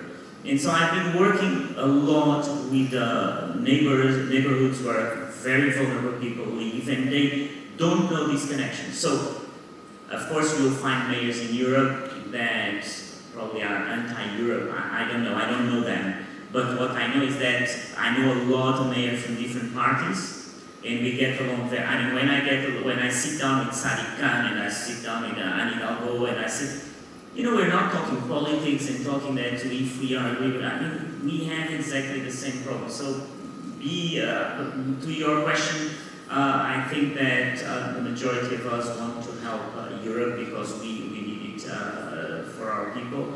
And so that's my experience. So quickly on the supply chains, I will leave that question to Laurence because I don't have the same. I'm sure she will be much better at answering to that. And of course, she can answer also to the local. But I just wanted to go on your question. When we started the European Innovation Council, one of the things that we realized was the lack of venture capital investment in Europe. And I looked at the average size of venture capital funds at the time, and basically our venture capital funds on average were half of the size of the US venture capital funds. And the second point, and so that's why the Innovation Council exists now, to put more money in getting bigger funds for venture capital. But then the second problem I faced as a commissioner at the time is that a lot of the companies that were growing, some of the American investors would say to them, look, you want my money? Base yourself in Delaware. And it comes, why do I base myself in Delaware? Oh, because if it's in Delaware, we will do the due diligence much quicker. Because we know already, we know Delaware, blah, blah, we will do it quicker. And so, the venture capital, and I'm not exaggerating, is kind of a lazy business. Because they could do the same due diligence for a company in Lisbon or Madrid, but it will take a little bit more time because they have to know about the judicial system, about the legalities that are different, the technicalities. And so, for the last 10 years, and that's why we have to kind of keep investing through the European Investment Bank in bigger funds in Europe, but funds in Europe that are not going to just invest in American companies. Because the problem is that sometimes the European Union is putting the money on venture capital funds that now then will invest in companies based in the US. In Portugal, we have 12 unicorns that came to Lisbon. They're not Portuguese, but they are here. And we have 7 unicorns. Just one of those unicorns is based in Portugal. And that guy is a company called Fidzai. They had so much trouble to stay in Portugal because all the funds were pushing them to be based elsewhere. So there's a lot of work to do, but that fundamental science that I'm talking about anyway will be the base of the future. I don't have a doubt about it, but we have to go on that way of getting these bigger funds in Europe, investing in Europe. So I will disagree a bit, so that will make a bit of animation in the debate. The first is I will start from the point of view of the crediting countries. You have, out of the 27, 5 countries pay more to the EU than they receive. So the argument of the EU's paying for this, the EU's paying for that, just backfires. It's a huge boomerang. And I think my experience as a minister, we need to move away from taking Europe as a cash machine. This is not what Europe is about. Right? We didn't build Europe for having a big purse which is distributing money all over the place. So that's my first thing. But that Europe's bringing peace, that you can set up a company here, and it should be easy see, thanks to all the great work that you've done, that if you're German, you can decide to spend 3 years in Lisbon because that's where they're best in artificial intelligence. That is, I think, something that we need to promote. The second thing is, Europe is not a cash machine. But I've said it before, if we don't put money on the table for all of us, then people will continue to go to the US when they're doing artificial intelligence. And that's just because the US researcher is paid 4 times what he's paid in Europe. And we just have to, I mean, you say talk simple, I think we're going to talk simple. He's paid 4 times and he has 4 times the means that we have in Europe. Why? Partly because we are not valuing it enough, and partly because with this little money that we have in Europe, we're scattering it all across Europe. We are not courageous and we do not value enough Europe that we say, okay, it's in Portugal, you have the best biotech, that's in Portugal, we're going to put the most money in biotech. And in Bulgaria, we have the best quantum engineers, we're going to put the money there. And the report of Letta and Draghi, hopefully are for Enrico Letta and should be for Mario Draghi, about this. Where can we invest in Europe that will benefit all of us and you? And that's it's the same for supply chain. I haven't forgotten about supply chain. I think we've learned the lessons and we've moved from being just in time to just in case. But there again, we have to think hard about the concrete things. Think about the critical raw materials that get into the supply chain. We are talking a lot about the fact that we're working together. Yes, we are, but in fact we're putting very little wins in there as well.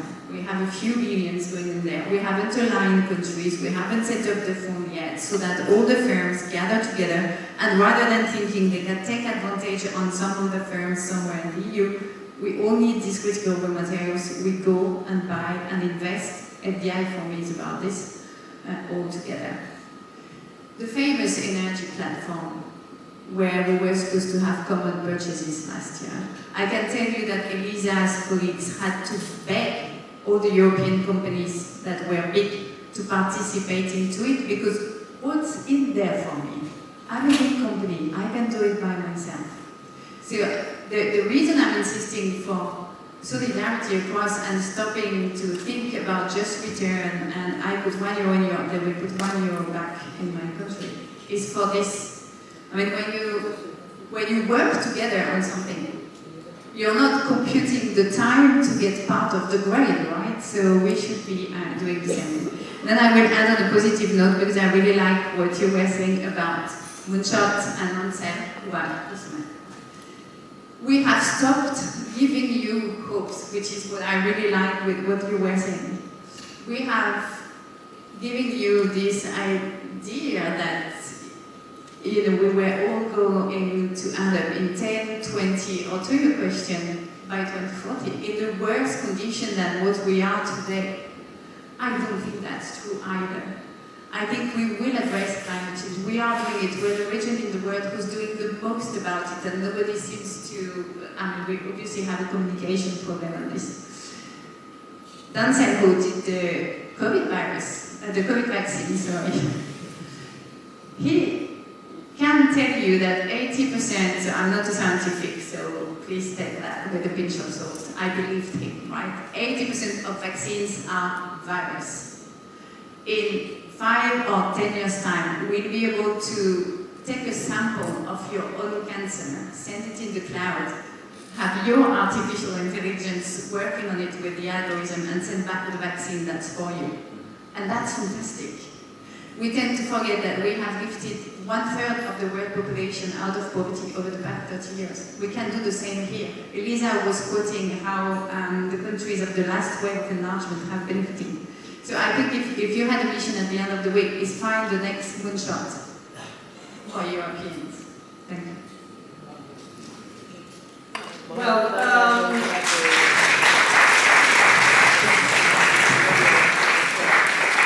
I think we can have a lot of food for thought, and the giveaways of this panel are believe in the single market, You must put pressure that Europe works for you, defend our values, the role of cities in passing the message to citizens, communicating in a simple way. Innovation as a process, innovation is like a factory. Cities are the translators of European policy.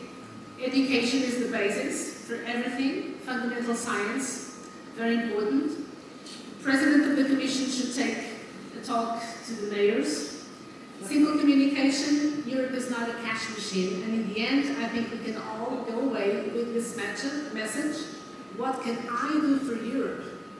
Instead of, the question is not, what can Europe do for me, but what can I do for Europe? And so, thank you so much to both speakers, and thank you all for the questions.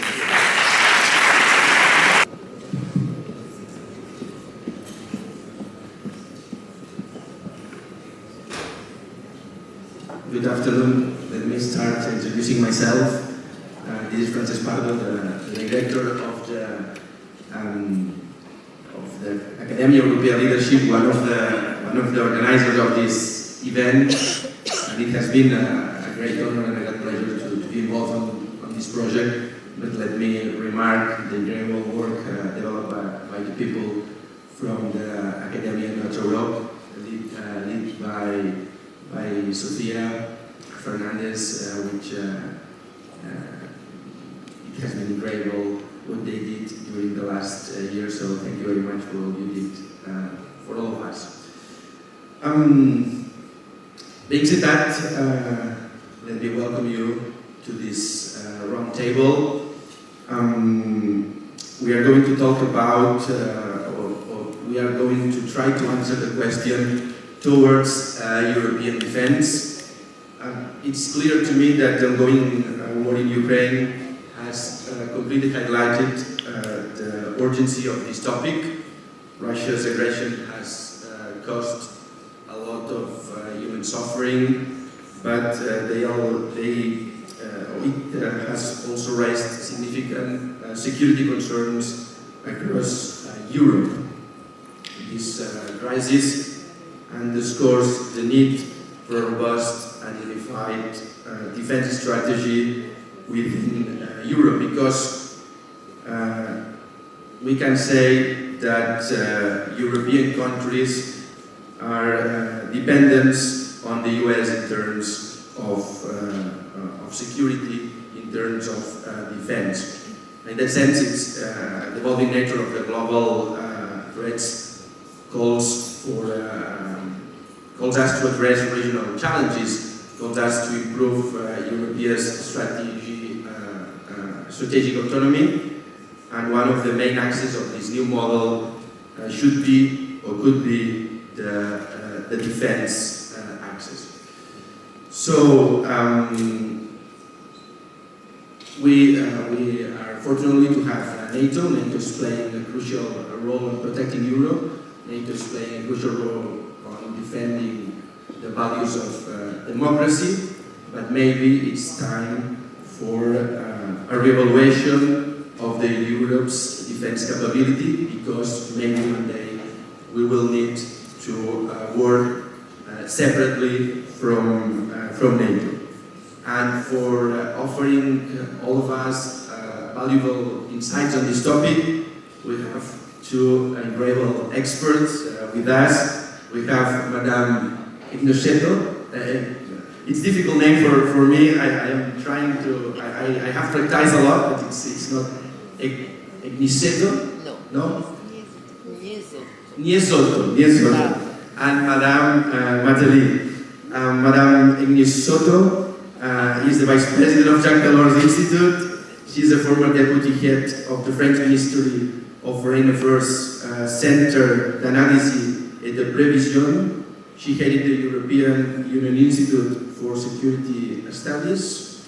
She was also a member of the Commission on the Defense White Paper in 2013, and she has been a member of the Nouvelle Spirit public program team for over 10 years. And Madame Matelly, who is the director of the Jacques Delors Institute. She's an expert in international economics and also in defense. She was a professor at the Ecole de Management Leonardo da Vinci before becoming deputy director of the Institute de Relations Internationales et Stratégiques.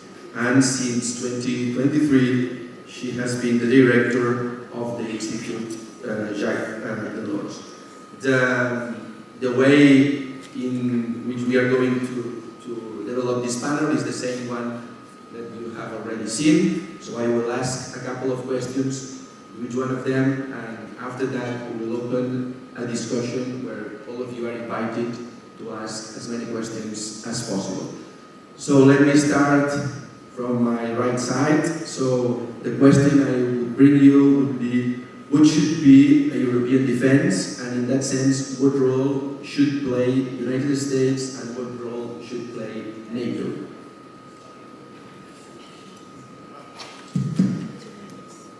Ten minutes, 10-15 minutes.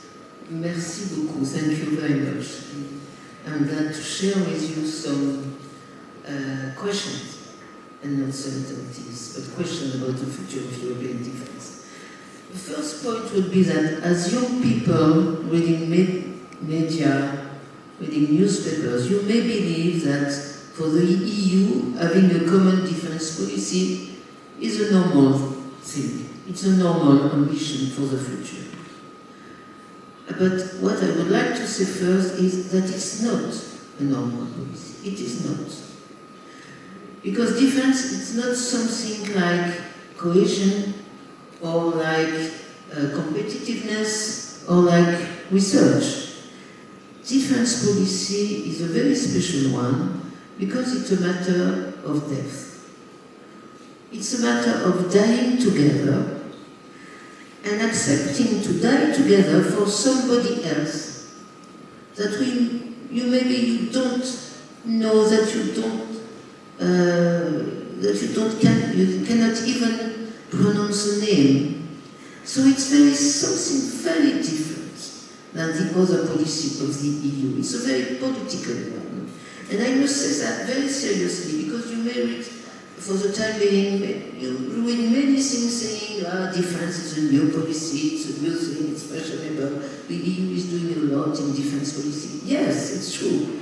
But you have to be careful in order not to give people too much expectancies that you cannot deliver. This is my first one. It doesn't mean that we cannot do anything on defense. It means that we must do it in a different way. Becoming deputy director of the Institute de Relations Internationales et Stratégiques, and since 2023 she has been the director of the Institute Jacques Delors.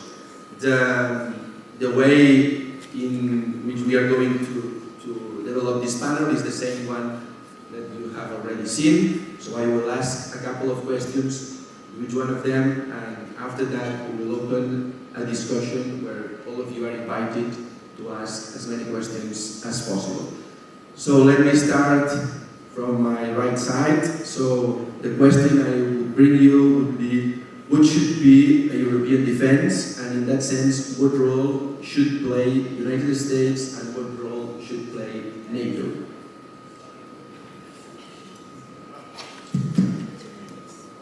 Ten minutes, 10-15 minutes. Merci beaucoup, thank you very much. I'm glad to share with you some questions and not certainties, but questions about the future of European defense. The first point would be that as young people reading media, reading newspapers, you may believe that for the EU, having a common defense policy is a normal thing. It's a normal ambition for the future. But what I would like to say first is that it's not a normal policy. It is not. Because defense is not something like cohesion or like competitiveness or like research. Defense policy is a very special one because it's a matter of death. It's a matter of dying together and accepting to die together for somebody else that maybe you don't know that you cannot even pronounce a name. So it's something very different than the other policy of the EU. It's a very political one. And I must say that very seriously, because you may read, for the time being, you ruin many things saying, defense is a new policy, it's a new thing, it's fashionable, the EU is doing a lot in defense policy. Yes, it's true. But you have to be careful in order not to give people too much expectancies that you cannot deliver them. This is my first one. It doesn't mean that we cannot do anything on defense. It means that we must do it in a different way. For example, defense cannot be dealt with by the Commission. This is a non-starter. You cannot die in a democratic country. You cannot send your citizens to die in a country or in a war where you have been put in a minority. So if we decide by majority voting, it's just not possible to have a defense policy, because in all democracies, only the national government are responsible for the death of their own citizens. And the Commission has no way, no power to exercise something except on the industrial base that Sylvie is going to speak about later. But when it comes to defense, we have to be serious. It means that we have to invent, to create a different structure to build a European defense policy. We cannot deal with on the common institutions that we have today. We must do things differently. It's possible, but it's difficult. We need a special effort. This is my first point. Second point is, if you want to understand what is going on today in the EU, and you said correctly that since the war in Ukraine, everybody now thinks that it's normal to have a defense policy. But if you want to really understand the stake, I mean the difficulties which are at stake, you must not forget where we are coming from. And you must remember that in the 71st years of the European construction, defense was a taboo. It was a non-starter. It was one of the most divisive issues. And you have two blocks. The first block was the French one, sometimes together with the Belgian and the German, but it was really a French bloc, saying that we must build Europe as a political global player, as a political actor in the world, and for that we need to give the EU a common foreign and security policy. So the main ambition of the French was to have a political Europe. And the other one, and especially when the British were within the EU, the other one, behind the British leadership, refuses. And they refuse this because they wanted NATO and the US to remain the institution which were in charge of defending Europe, and they wanted the US to stay involved in European security. And they were afraid that while building a European defense, we may jeopardize and even weaken and even destroy NATO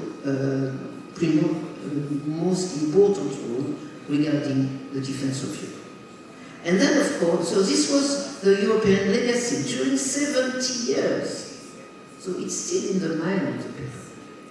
But now, and then the Russians decided to invade Ukraine, and then you have this new fear, the Europeans are afraid. And now you have defense becoming one of the three most important priorities of the EU. If you look at the strategic program that the European Council has decided upon in June, I think it was 15 or 20 of June, last June, there are three priorities. First is freedom and democracy. The second priority is a secure and strong Europe. And the third priority, I think, is growth and competitiveness. So now defense has become one of the biggest priorities of the EU, and it's a good thing because the world has changed, and we have two threats. Again, the EU, the external threat, which is the Russian one, or the Putin's threat, if I may say so. And we have also an internal threat within the alliance, within the Atlantic Alliance, which may be that the US could become unpredictable, unreliable, and even if Trump is elected, that the US could decide to give up Europe to its own destiny.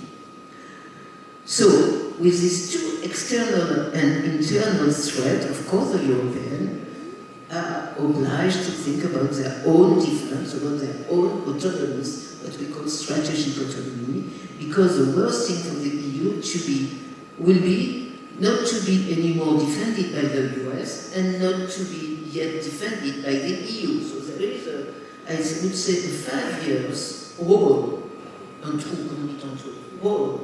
5 years gap where the EU is very much fragile. So it's the reason why today everybody agrees that we must build a defense policy. Good, very good. But then the difficulty begins, of course, because if you remember my first point, we must be creative, we must invent something else that the Commission, the Parliament, the Council. We must try a way to defend ourselves, to defend our common interests, while respecting the democratic constitution of all our countries, which is that national governments are responsible for the death of their citizens. So, I don't have the answer, of course, but I want to share with you the difficulties. It's a necessary policy, but it's not an easy one. It's the reason why we have to think seriously. It's not a matter of slogan. It's not a matter of beautiful sentences. It's a serious issue, and we must think seriously about it. But for example, the first question is, would it be an EU common defense policy at 27 or even at 34? It means, are we going to build a defense policy for credible, for covering, for defending every country? I don't know, it's an open question. Remember that national parliaments have to agree. If you, and this is my second question, my country, France has been, since General de Gaulle, so since the beginning of the EU construction, has been the most important engine, the most important country wanting to build a European defense. Now, with this new election, if the Rassemblement National has a majority, or even though they have a strong minority within the parliament, they are not going anymore to support European defense. The programme du Front National is national defense, national nuclear deterrence. So we have a big problem because we have the Russian threat, maybe the US unreliable rebel policy, and the French will be nowhere. They cannot block everything.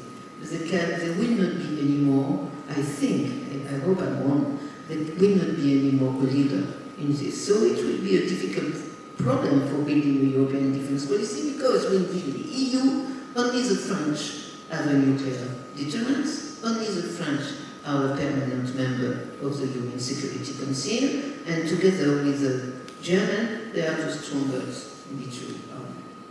So then the question, if you build a European defense, who is going to be the commander? If it is a European defense policy, who will be the commander? And for the time being, everybody said that the UK is more credible than the French. But the UK is not a member of the EU. So how are we going to do it? Other question. The common thinking today in the EU is, I did not watch my everybody says we are going to build European strategic autonomy, but at the same time to keep the American in, and because we don't want either it is Trump or Biden or somebody else, we don't want the US to forget about European defense. So we are going to build a European pillar without NATO. fine, good. The formula is wonderful. Everybody accepts it, even the French. So it has become the new consensus. We are going to have defense by building a European pillar within NATO. But if you think of it, it doesn't mean anything. Because if you have a European pillar within NATO, and if you want to use a NATO asset, will the Americans allow it? If they don't want to be involved in a war in Europe, will they allow us to use some NATO asset where the Americans are? Will they accept, for example, that we use the South Command based in Napoli, in Italy, if they don't want to be involved in a war? So, I personally believe that building a European pillar within NATO in order to say to the US that we want them to stay associated with our autonomous pillar is a good thing.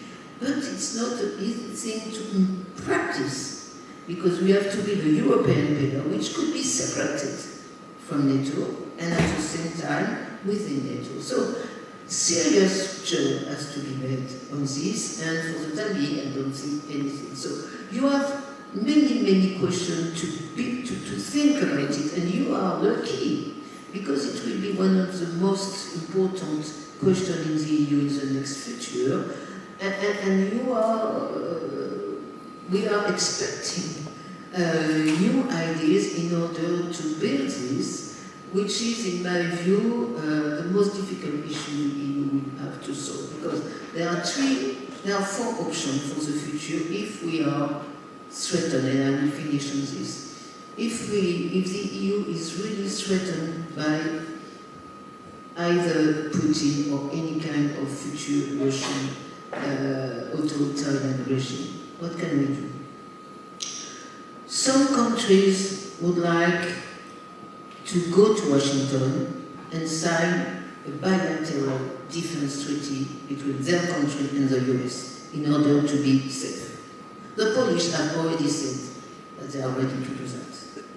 The Ukrainians want to do that because they know they are not going to be a member of NATO, that they want to have a bilateral defense treaty with the US. So this will be the end of Europe. If everybody runs to Washington in order to have a personal defense treaty, it's the end of European as a political entity. Second possibility, some countries decide to collaborate with Russia not to resist any kind of Russian aggression, like some country did in the Second World War. The Hungarians are very much pro-Russian. There are some others which are very pro-Russian, and in my country we don't know exactly where the new enemy is going to do. Third possibility, some countries, including the biggest one, that is to say the German, decide, well, nobody wants to defend me, the Americans are not anymore reliable, the French are not ready, they are lost in their own translation, if I may say so. So I'm going to go nuclear in order to defend myself, which would be a normal position from the German. And last option, we build a European defense policy together with the French, the German, and we associate the UK. We find a special way for the UK to be associated to the defense policy. So, in other words, the future, in my view, the only one normal answer would be the last one. But I hope I have shown that there are many difficulties to overcome, and I say that not because I want you to leave this room in a very sad and desperate and depressed way, but just because I want you to be aware of the difficulties of this project and of the necessity also of this project. Thank you. Thank you very much.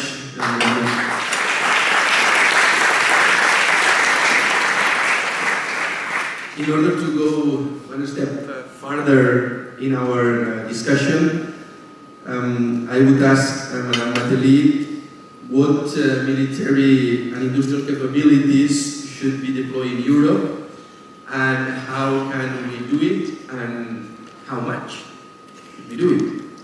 Thank you very much, Francis. And congratulations to all of you, because we are so concentrated, and that's so nice to participate in such a debate, and to see so many young people so interested in European issues. I think I will begin by remember where we come from. If you think about the EU and Europe before the beginning of the war in Ukraine, what was dominating our view about defense? I would say were two things. The first one was what I will call the anti-militarism. We used to think in Europe, and a lot of people used to think in Europe, that to support peace, you have to dissolve, you have to reduce the investment you do on defense. And in reality, it works in Europe between us. But when you are in a world where countries invest a lot in defense, you have to remember that between the end of the Cold War and 2014, the military spending in Europe decreased about 30%, while it was increasing all over the world. Then what we have seen at the beginning of the war in Ukraine, and I would say the beginning of the war in Ukraine in 2014, had been a surprise for Europeans, but it wasn't. It was clear that when you reduce defense spending to achieve and to take some benefits from peace dividends, while others invest more and more in defense, you will have a problem. You will be in front of a problem. And that anti-militarism is not anecdotic. A lot of political leaders, and you just have to take the leader, the German leader, for example, were convinced of that. Even the European Investment Bank has, and well, still, I would say still has, it won't last, but I would say still has, in its statute, the fact that a European Investment Bank is not allowed to invest in defense. That's a problem today, and that is still a problem today. But that showed you how important was that kind of idea that to support peace, you have to reduce your investment in defense, you have to reduce your military spending. The second idea we had in Europe is that to support peace, the best way is to invest in economy and trade, is to develop, is to connect, and is to create economic partnership with other countries. That's why we find it really interesting to buy so many gas to Russia. And then we decided to invest in the globalization, the economic globalization, much more than to invest in our security. We used to say, and we heard a lot, since the war, at the beginning of the war in Ukraine that time, in 2022, we used to hear that it was a wake-up call and a radical change in our perception of defense. Are we sure it was?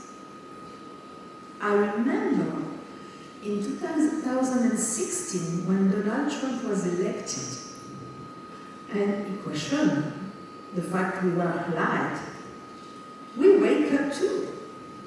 But in 2020, when Biden was elected, we go back to sleep. Thinking, okay, I remember, I don't know if you remember Nicole, the first summit, the first NATO summit. And we finished that summit saying, Biden is on the place, that's okay. He will support us, he will stay in NATO, etc., etc. And it was impossible to imagine for most of European leaders that perhaps next time Trump will be re-elected. And here we are today. Then, another example about the difficulty we have to take into account that to support the peace, we need to invest in our defense and also to invest more in common defense. In 2014, just after Russia invaded Crimea, we decided, and that was a really old idea, we decided that we need to invest 2% of our GDP in defense spending.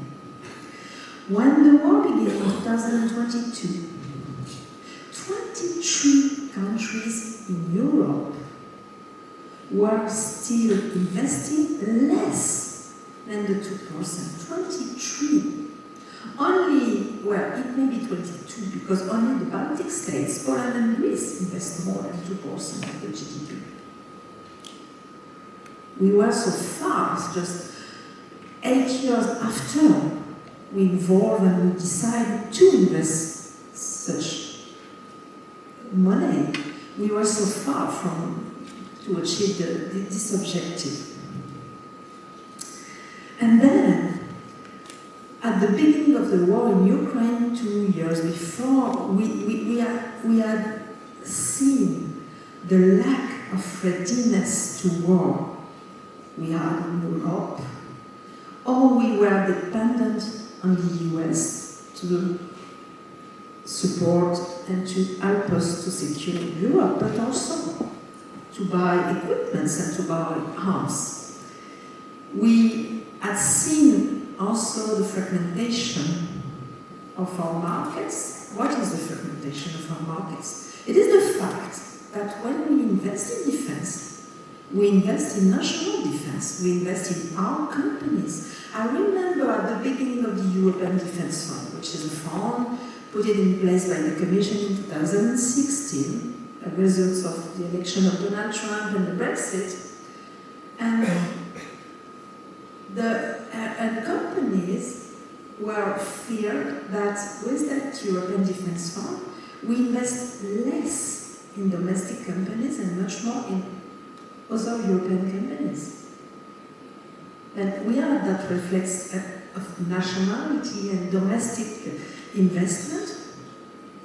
And at the end, and we realized that at the beginning of the war in Ukraine, to support our defense industry in that period of peace dividend during that decades after the Cold War, we push that industry to export a lot all over the world to be able to produce, because you need to produce a little bit to be able to invest in your company. Then states, European states, push their company at that time to export a lot.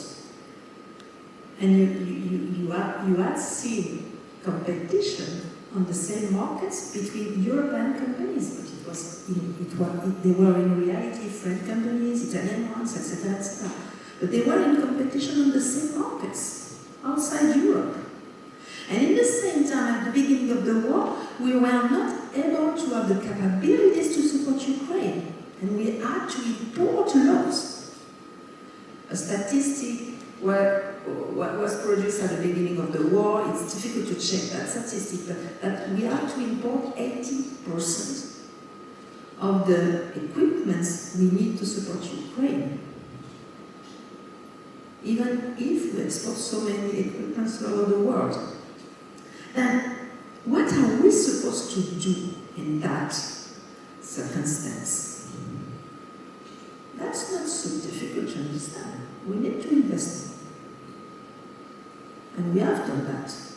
Military spending increased a lot that last year's. Last week, Ursula von der Leyen estimated that we need to invest 500 billion euros more in defense in the next 10 years to support European security and European defense. But at the same time, what we have seen is that investing more in defense, increasing military spending, leads to, I don't know if the word is correct in English, to renationalize your spending. If I have more money to invest, I will invest that in my companies, in my country, to create jobs, etc., and technologies, etc. The second thing we have to do is to invest better, to reduce that fragmentation, to improve common and joint investment, because we can't do everything alone. The consequences, I've forgotten to explain that, but the consequences of fragmentation is that in reality you invest in the same things. You invest to have a fight, to have better tanks, and each country wants its equipment. But that's crazy because that costs a lot of money. We are not able to generate economies of scale, etc., etc. Then at the end we waste the money and we do it nationally. And if we want to be efficient to protect Europe and European citizens, we have to invest together.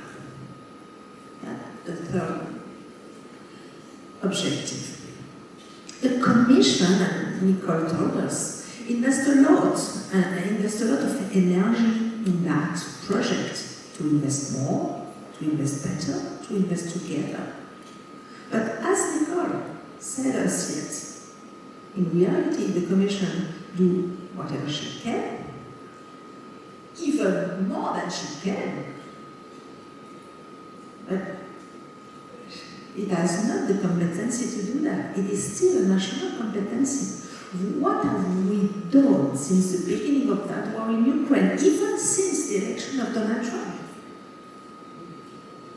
to create or to improve European competencies to improve common defense? That's the issue, and the question. Then, the only competency the Commission has is to invest in the European, what we used to call ETIB, European Technological and Industrial Defense Bases in industry, in reality. And to invest money to support cooperation between companies, between big companies and small ones. It was the European Defense Fund. It was all the initiative to promote joint procurements. It was also a sort of map of industrial capabilities in Europe to understand better supply chain and to support the improvement of efficiency of supply chains. But that's technical issues, that's not political one. And we have seen with Nicole that defense is a political issue. That's not only industry. Commission and states, and I will conclude with that, identify three challenges. We have to support Ukraine in the next few years. We have to improve our readiness to war. And we have to think the future. That's really interesting. But the question is how and how much. And the answer is not so easy. And maybe I think we may have probably not 27 answers, but we may have a lot of answers. What may be the role of NATO and of the EU? How can we? I really like the sentence said by Laurence Boone on the previous panel. What can we do for Europe? And most of the time in defense issues, the question we had is, what can Europe do for us? And today, when states support European initiative, this is most of the time because they think that as they don't have enough money, perhaps Europe may spend more on defense, and we will take some benefits of that. But with 1% of GDP, we said that a lot of time this morning, with 1% of GDP, we can do a lot, and we can invest as we need to invest in defense. The defense has become the top priority for the next 5 years. Okay, that's great. But what can we do? How can we do it? And how much can we invest? Thank you, Sylvie.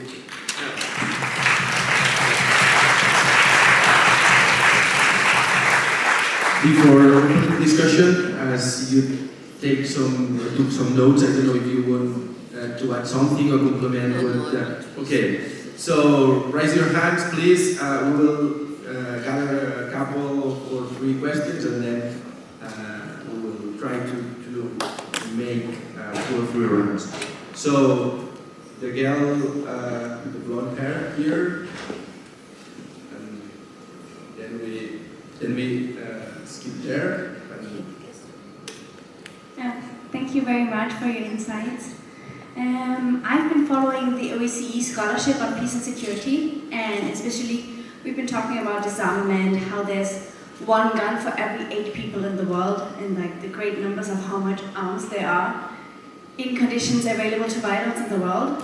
So when speaking about European defense, I was also thinking about the arms treaty, the arms trade treaty, which says that arms exporting states are not allowed to trade or export weapons to regions or to actors where they could be diverted for crimes against humanity, crimes against international humanitarian law, genocide, or use for terrorism.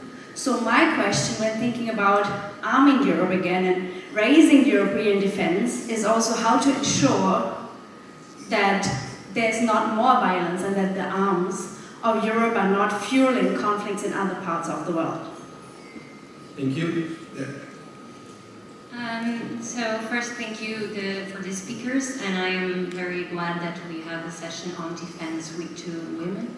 Now that we don't have any more traditional approaches to security and defense, because we cannot, and we need to understand that everything and everyone matters, and some EU countries have been integrating and creating what is called foreign policy, the feminist foreign policy, and a feminist approach to defense and security. And I would like to know your view on this, and if it would be possible, or if it is even a priority for the EU to have this view of integrating a feminist approach to our common security and defense policies. Thank you. And here, the last one. Okay, thank you very much. Feminist approach? I'm sorry. Sorry, can you... What did you say? A feminist approach? It's on? Okay, yeah. Sorry. Yes, like in line with some of the EU countries that are making this approach within their national, well, because they have the sovereignty to do so, if it would be possible or even a priority for the EU to do so. And the last one. Okay. I wanted to ask, particularly to Madame Gnesotto, because she mentioned that, why do you think that the European pillar within NATO is not the best option at the moment? Because like, if you consider the other options, I mean, you mentioned some like bilateral treaties with the US, but also, I mean, like, it really seems that according to what we have on the table, that might really be the worst option if we exclude all the others, to paraphrase another sentence, because at least it can allow to prevent duplication, which we waste a lot of money in Europe, for instance, on defense spending, as was mentioned before. So, and also the US has constantly called upon European partners to increase their defense spending and be more responsible when it comes to their security. So, one of the reasons you mentioned was because maybe the US would not be so keen on using US military spending, but at the same time, this would also be something that would give more responsibility to European partners. So I guess at this point the solution should be political. So could you please elaborate more on that? Thank you. So who wants to start?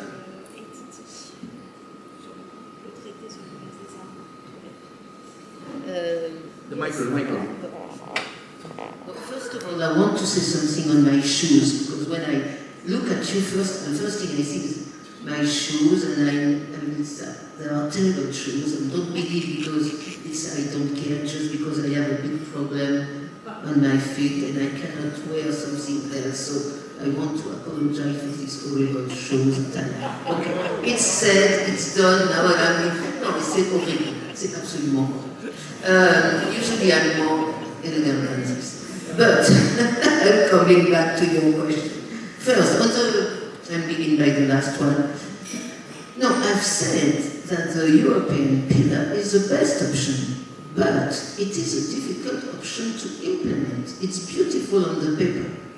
But in the reality, if you build a European pillar within NATO as it is, and that you cannot use it just because the Americans don't share the same view as yours, that is to say that you need to do a military answer to a military threat, then your European pillar is totally blocked. You cannot use it. So the real problem, and we have already tried this in 1996 when Chirac was president of the French Republic, and we have already tried this when we could, at the same time it was called the ESDI, the European Security and Defense Identity within NATO. Look at the history. We have already this history, and the idea was to build a European defense within NATO. It means that giving the European some NATO commands, and the French wanted to have things south in the south, and the Americans said yes, no way. So the French said, but we want to have secure, and they said no. So you will not have any NATO command. So what is the point to build a European pillar within NATO if the US stay in the command? Because you cannot be autonomous if you are not responsible for the chain of command of your own army. So I'm not saying that it is impossible. I'm just saying the European pillar within NATO depends on the deal we make with the US. A bilateral deal, not a deal within NATO. A bilateral political deal between the EU and the US. And whether it is Trump or Biden, for me it's the same.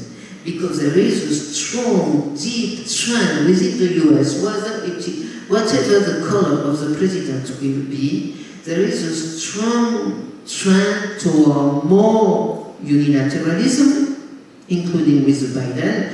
Remember that Biden is the one who withdrew from Afghanistan without saying us. And we have, with the European, we have more than 10,000 troops of NATO in Afghanistan, and we discovered by the press that the US were withdrawing from Afghanistan. So Biden is also full of surprise and not that much reliable. But anyway, we need a bilateral deal with the US in order to be sure that if we together we believe that we are threatened and that we want to use the pillar that we have built with our money within NATO, we can use this NATO without obliging the US to feel obliged to go in war with us. This is a political agreement. We have not begun yet to speak with the Americans because we don't know what America will have in the future. A feminist diplomacy, if I understand correctly, or a feminist defense. Well, in Paris, I have a good friend of mine who was responsible for, within the UK, she's an ambassador for feminist diplomacy. And she made a very interesting book on this, on feminist diplomacy. Good, perfect. I personally don't understand what does it mean. I am a woman. I have spent all of my professional life with militaries, especially men. You don't, the French have waited until very recently in order to have a lady appointed general in the army. So I see only men dealing with, 99% of men dealing with defense. And if I look at the foreign armies elsewhere, including in the country which could be enemy to us, I don't see any kind of feminist diplomacy or defense policy. So I I am totally in favor of this new kind of concept and gender equality in diplomacy and defense and so on. But when I see the reality, I see only men preparing for war. And I personally don't think that war has to be the future of the next generation. I'm very much against, if I were asked to choose between going to war or trying to avoid war by inventing a new kind of European order, respecting all values, but also respecting the security of others, I would prefer trying to think about a new diplomacy. So I am very much against war. I don't believe, I'm not a part of the people who says in Europe we must be ready for high intensity conflict, we must be ready to fight a war against Russia. I think we must be ready, but we must be ready in order to avoid war. In order to avoid war. And this is a feminist diplomacy in my way, to get a more serious, credible military organization, preparedness and weapons in order to impress the enemy and deter the enemy, not to go to war. And this is, in my view, to have a feminist diplomacy. But I'm sure I don't answer your question, but anyway, it's what I think. It's what I think. The war cannot be in 2024. War cannot be the future of your generation.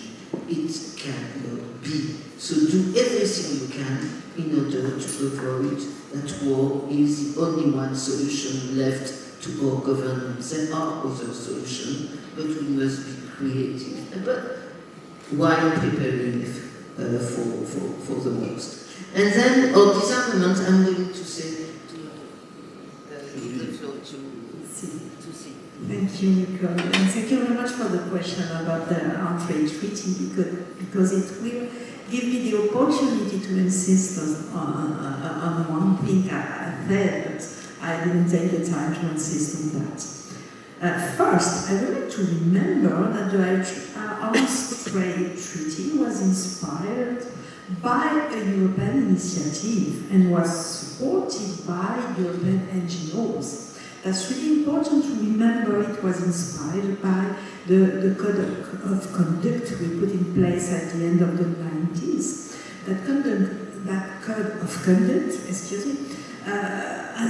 has two objectives. The first one is to create a sort of framework, to create a common understanding about what may be an export policy in Europe. And we decided I think it was seven criteria, the Code of Conduct, 7 criteria that would have to be respected when a European country wanted to export a military equipment.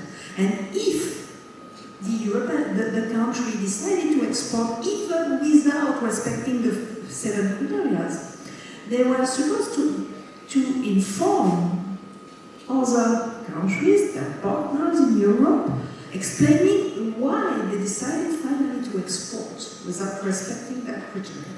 And the second objective of the Code of Conduct that has become a common position in 2008, the second objective was to put in place that framework to help countries that were not useful to export and then to have an export policy, because we saw in the 90s that beginning to work together in Europe, beginning to cooperate in the field of defense industry, we will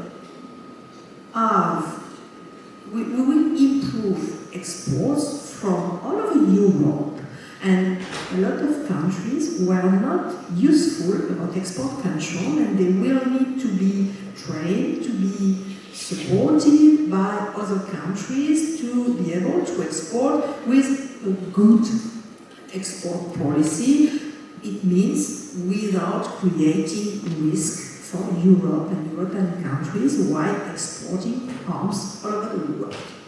That will be my first remark. The second remark is that, and that's what I would like to insist. I said, while I was speaking previously, I said that after the Cold War, to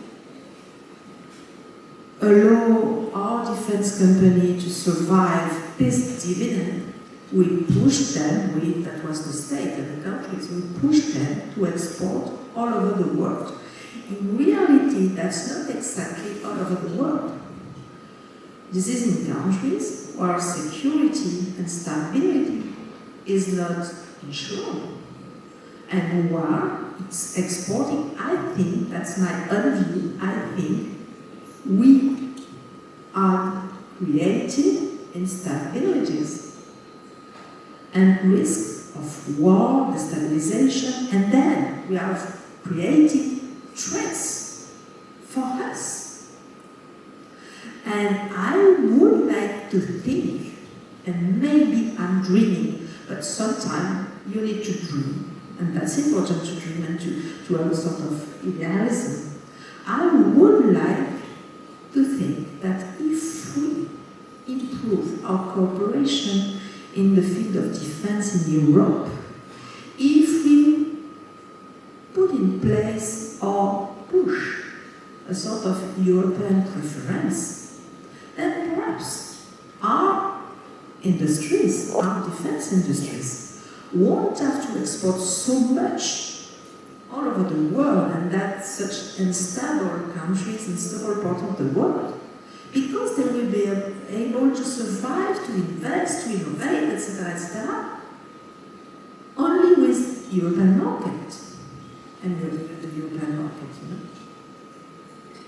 And then we will be able to reinforce our security while exporting less. But, and I come back to the Arms Trade Treaty, the idea was really interesting. But at the end, what have we done to implement that Arms Trade Treaty? We were supposed to train and to help other countries to support and to develop an export policy. But we know that to support an export policy, you also have to invest in the development, economy, etc., etc. Because stability, it is not only investing in armaments and weapons, it is also investing in development, in state stability, in state of law, etc., etc. And I think we just achieved the first step with the Arms Trade Treaty. The second step may be common defense in Europe to reduce our arms exports, and that will be in the sense that will go in the sense of the ATT. And the third step will be to support investment to improve security in that countries.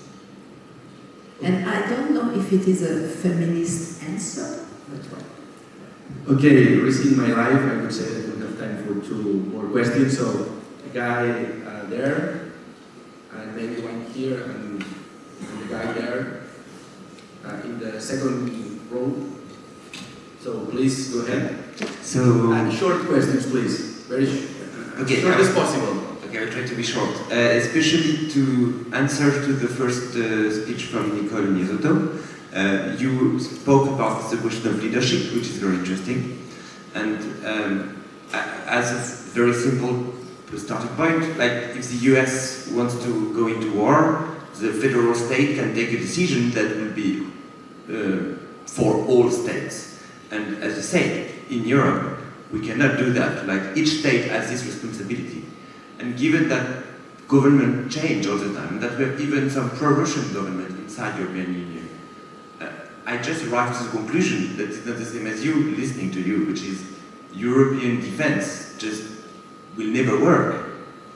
It sounds like if we need unanimity between 27 with pro-Russian to take any decision to send a European army, I don't see how this could ever work. Or, I mean, not before we get to federal integration.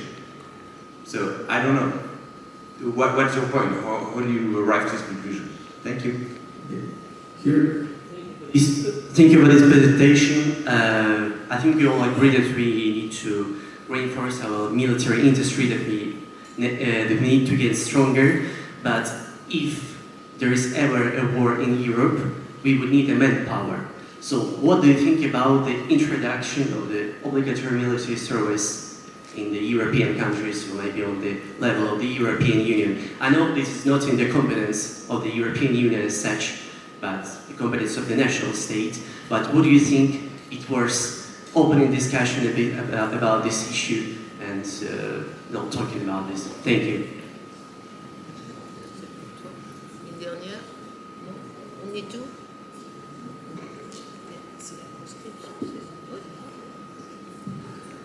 I don't know if we can have a military service in Europe, but the answer to that question depends on the threats and the war we will have to do. And what we can see is that war is more and more technical. You have to be more and more trained and equipped with more and more modern and technological arms. We have seen that with Ukraine. When we send arms to Ukraine, they need months to prepare and to be able to use that arms. And I'm not sure that we can come back to conscription and to military service, and I'm not sure that the European level will be the good level. Then that's probably not an answer, but I'm not sure to have the answer.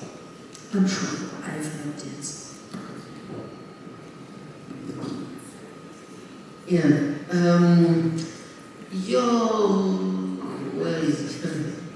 Yes, you made a smart proposal. Either the Federal Union or no European defense. It's fine. But it's fine in the intellectual world. In the real world, it doesn't go like this. It's really more ambiguous. I mean, it will be grey zone, something not clear. But we must learn to like grey zone because the world is like this. So, what can I say? First, a European army. We don't need to build a European army because it means a federal Europe, that is to say, a defense minister, military command, and national army going together under this minister. We cannot do that. We will never do that. And even in NATO, they don't do that. You don't have a NATO army. You have different national army where the government agree by a national sovereign decision, that in case of war, they put their army under the US command. This is NATO. So it respects totally the fact that national countries with their own national sovereignty can participate to a military alliance.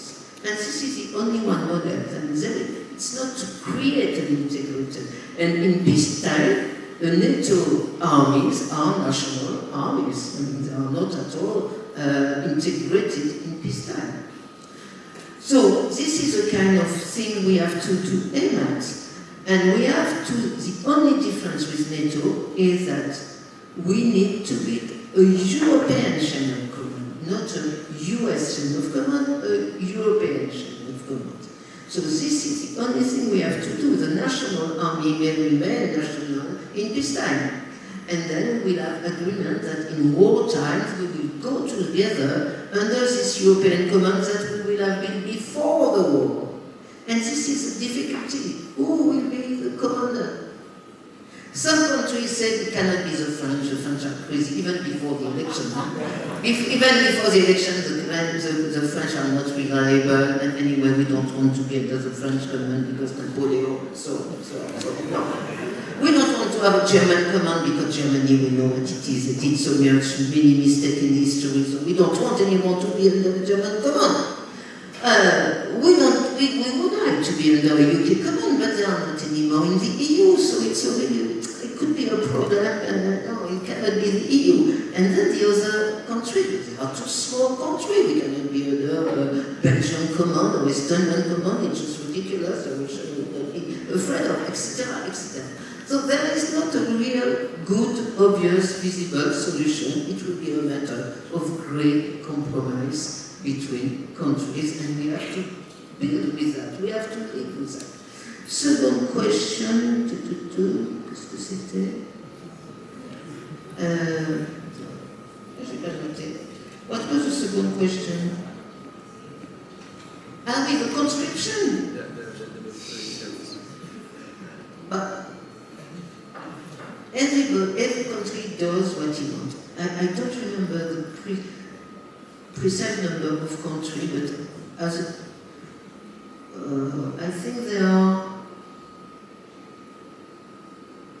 very few countries today in the EU who still have a conscription army. Most of them, only three. Most of them has come to a professional army since the beginning of 1990s. And for example, in France, it was Chirac who decided in 1995 not to suppress, not to forget about the conscription, but to, in French we say, to suspend. The conscription has not been abolished, it has been suspended. Suspend conscription. So, in case we want to do it, it will be easier in a purely legal way. But anyway, everybody does it in the 1990s because at that time the world was supposed to be a peaceful world. The Soviet Union has disappeared, it was almost a democratic country with Elisa and the first Putin, very nice people, and so on and so on. So now in the future, there are some women, some countries who speak about going back to conscription. I don't believe it is neither the priority nor the necessity. If there is a necessity to go to war in Europe, which really I will fight again, even though I want that we will be prepared for, I hope I'm clear on this, I want the Europe to be prepared for going to war, but I will do everything I can to prevent using the army to go to war. So if ever we have to do that, conscription, in my view, can be decided in one day, and general mobilization can be dealt with in one day. So I don't think we need to prepare the war by obliging the young generation to do a military service during 1 year or 2 years and so on, because it will not be politically acceptable. This is only the main reason why we cannot go to conscription is that young people will not accept it. We are not anymore in the 60s, in the 70s. It's just unacceptable. No, are you ready to go for 1 year as a soldier? I don't know. So my point is, conscription is not the solution. On the other hand, there is many ways to have people working together in the military and security field. For example, I have always been in favor of building some kind of European fireman brigade, a European integrated fireman brigade, or a European integrated French doctors brigade, a European integrated military medicine in order to be deployed everywhere we need. So there are many ways of implying young people who want to serve in security and defense to work together with other people and young people. That is, we can have some European military academy for young people. Why not? Why not? I mean, there are many ways to do, but the conscription, in my view, is not the solution, and of course, because it will be politically unacceptable in the 27 Parliament, I mean. But last point, if I may, because I know it's time for you have said in your question were very helpful because you show, I mean, the importance that you give to values, to new values, to gender, to another kind of approach. But I must just remind you that first, war is not a green policy. Forget about it. War is not green. It will not be green. So if you believe in the future of, I don't know, green economy or a sustainable economy, the war is not fit for that. So, weapons are built to kill. I mean, there are different ways to kill people, but the weapons are built to kill. And we cannot decide to eliminate weapons from the surface of the war because they are there and they will be always there. So it's good to have principle, values, and to try to work for peace. And I really advise you to be a militant of real peace, not idealistic peace, but to be a militant of avoiding war, which is better than to be a militant for peace, to be a militant for avoiding war. But please look at the real world, and even though I agree with my friend Carlos Moedas, the mayor of Lisbon, that the future is wonderful if you look at science, and personally, as I am getting older, I would be very happy to have my own vaccine against my future cancer. I would be very happy. But this is true, but the other way also is true. The world is a terrible, violent, and more chaotic world. And don't forget it, because you have to fight against it. You have to refuse this, I mean, everybody today seems to admit that violence and war is just the normal thing. It's just unavoidable, because it's like this. It's not true. You have to feel it to fight against this. It's not the normal thing to behave. Okay, in order to respect the schedule, let me close the session here, acknowledging our panelists for their very valuable insights, and also acknowledging you for the questions. It has been a very dynamic and interesting session.